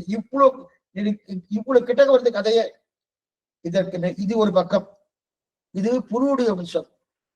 இன்னொன்னு எதுவுடைய வம்சம், அது சொல்ல போறாரு. எதுனா யயாதியுடைய மூத்த பிள்ளை எது வம்சம் தான் விஷ்ணிகள் பிறந்தான். விஷ்ணிகள் அவெல்லாம் பிறந்தார். கண்ணனுக்கு வாஷ்ணேயன் ஒரு பேர் உண்டு. கண்ணனுக்கு வாஷ்ணேயன். இது எங்க வரும்னா, பகவத்கீதையில ஒரே ஒரு இடத்துல தான் வாஷ்ணேயான்னு அர்ஜுனன் கூப்பிடுறான். பகவத்கீதையில ஒரே ஒரு இடத்துல வாஷ்ணேயன் அர்ஜுனன் கூப்பிடுறான். கீதை 700 ஸ்லோகங்கள். அந்த 700 ஸ்லோகங்களை படிச்சா அர்ஜுனனுக்கு என்னென்ன மாதிரி கண்ணனை கூப்பிட்டுருக்கான், கண்ணன் என்னென்ன மாதிரி அர்ஜுனனை கூப்பிட்டுருக்கான், அதெல்லாம் தெரிஞ்சிடும். என்னன்னா, நிறைய பேர்கள் அர்ஜுனனுக்கே உண்டு, நிறைய பேர்கள் கண்ணனுக்கே உண்டு. அர்ஜுனன் என்னென்ன மாதிரி கண்ணனை கூப்பிட்டுருக்கான்ற ஒரு நிலையும் அங்க வரும். அதே மாதிரி கண்ணன் அர்ஜுனனை என்னென்ன மாதிரி பேரை வச்சு கூப்பிட்டுக்கா அது அங்க வரும். இதே வச்சு ஒரு முனைவர் பட்டம் எடுத்துக்கலாம், டாக்டரேட் பட்டம் எடுத்துக்கலாம். இதுக்கு சொல்ல வேணா படிக்கிறீங்க இல்லையா, இருக்கலாம். அப்போ ஒவ்வொரு பேருக்கும் அர்த்தம் உண்டு.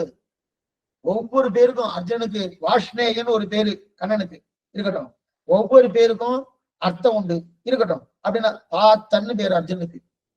பார்த்தன்னா என்ன, ஏன் பார்த்தன்னு? குந்திக்கு இயற்பெயர் இருந்ததுன்னா பிரித்தான்னு பேரு. குந்திக்கு குந்தி என்பது வந்த பேர், பின்னாடி வைத்த பேர். குந்தியுடைய இயற்பெயர் முதல்ல வைத்த பேரு பிரித்தான்னு பேரு. குந்திக்கு பட்ட பெயர் தான் குந்தின்னு பேர். அப்படின்னா ஏன்னா குந்தி இன்னொரு தேசத்து ராஜாவுக்கு தத்து கொடுத்துட்டார், அப்படின்னா ஸ்வீகாரம் கொடுத்துட்டார். ஸ்வீகாரம் கொடுத்தபடியாலே அந்த தேசத்துக்கு குந்தி தேசம்னு பேரு. அதனால இந்த பெண்ணுக்கு குந்தி தேவின்னு பேசிட்டார். குந்தி இதுக்கு என்னன்னா அந்த தேசத்துக்கு, ஏன்னா பிறக்கும் போது இட்ட பெயர் குந்திக்கு பிரித்தான்னு பேரு. பிரித்தாவின் பிள்ளை ஆனபடியாலே பார்த்தன். யாருக்கு? கண்ணனுக்கு. கண்ணனுக்கு இல்ல, அர்ஜுனனுக்கு. பிரித்தாவின் பிள்ளையானபடியாலே பார்த்தன்னு பேரு. சரி சுவாமி, பார்த்தன்னு பேரு. பார்த்தனுக்கு சாரதியானபடியாலே பார்த்த சாரதி, அது நல்லாவே தெரியுது. பார்த்தனுக்கு சாரதியானபடி பார்த்த சாரதி. குந்தியின் பிள்ளையானபடியாலே கௌந்தேயன். குந்தியின் பிள்ளை 3 யாரு? தர்மபுத்திரர், பீமன், அர்ஜுன். 3 பேருமே கௌந்தேயன்னு பேரு. ஆனா குந்தியின் பிள்ளை அப்பப்ப கண்ணன் கௌந்தேயா கூப்பிடா இல்லையா? அதே மாதிரி கண்ணனுக்கு வாஷ்ணேயன்னு பேரு. வாஷ்ணேயன்னு பேரு. யாதவான்னு கூப்பிடுவா, எதுகுலத்துல பிறந்தவன்னு கூப்பிடுவா, இதெல்லாம் குறிக்கா இல்லையா? அப்ப எதுகுலத்துல முதல்ல பிறந்தவா கிருஷ்ணிகள். இவர் நேரே உறவு என்னன்னு பார்க்கலாம். எதுகுலத்திற்கே குக்ர வம்சம், கஜமான வம்சம் 2 உண்டு. இப்ப புருவம்சம் பார்த்துக்கணும். புருவம்சம் தான் பாண்டவர்கள், கௌரவர்கள். புருவம்சத்துல இருந்து வந்துவா. யயா, இது பிரதானம் யாருன்னா யயாக்கி. யயாக்கிட்டந்தான் புரு யது 2 பேரும். யது மூத்த பிள்ளை, புரு கடைசி பிள்ளை. புருடைய வம்சத்தவர்கள் தான் பாண்டவர்கள், கௌரவர்கள். அதே போல யதுடைய வம்சத்தவர்கள் யாரு? கண்ணன். அந்த யசு வம்சமே, யது வம்சமே 2ஆ பிரிக்கிறார். குக்குர வம்சம் ஒண்ணு, பஜமான வம்சம் ஒண்ணு. அந்த குக்குர வம்சத்துதான் உக்ரசேனன் இவர்கள்லாம் பிறக்கிறார். தேவகி, கம்சன், வசுதேவர் எல்லாமே பார்க்க போறோமே. குக்குர வம்சம் தேவகன் பிறந்தான். அந்த தேவகனுக்கு 4 பிள்ளைகள், 7 பெண்கள் பிறந்திருக்கா. அந்த குக்குர வம்சத்துல பிறந்தவா தான் இவெல்லாம். என்ன ஏதுன்னு மேற்கொண்டு பார்ப்போம். ஆச்சரியமான பெரிய சரித்திரம். இந்த சரித்திரம் முடிஞ்சோடனே நேர கண்ணனுடைய அவதாரத்தை தான் பார்க்க போறோம். அதனாலதான் இதெல்லாம் கண்ணனுக்கு வந்துட்டு போனோம். இனிமே கண்ணனுக்கு என்னென்ன பண்ணணும், ஏது பண்ணணும் பார்க்க போறோம். என்ன விஷயன்றது நாளை தினம் காலத்துல இதே காலட்சேபம் உண்டு. அவசியம் மறுபடி பிரார்த்திக்கிறேன். சாயங்காலம் 5 மணிக்கு எதீந்திர கதை தீபிகா காலட்சேபம் உண்டு. அவசியம் வரலாம். இப்ப ஏதாவது சந்தேகம் இருந்தால் அவசியம் கேட்கப்படி பிரார்த்திக்கிறேன். ஆழ்வாரன் பெருமனாகிய திருவேஷனும் ஆச்சாரியன் திருவேஷனும் பகவதால் திருவடிகளே சரணம். கொஞ்சம் குழப்பமா தான் இருக்கும். ஏன்னா அத்தனையும் ஞாபகம் வச்சுக்கிறது கஷ்டம்தான். உங்களுக்கு அதுக்கப்புறம் ரெக்கார்டிங் வருது, அதை வச்சுட்டு நீங்க கேட்டுக்கலாம்.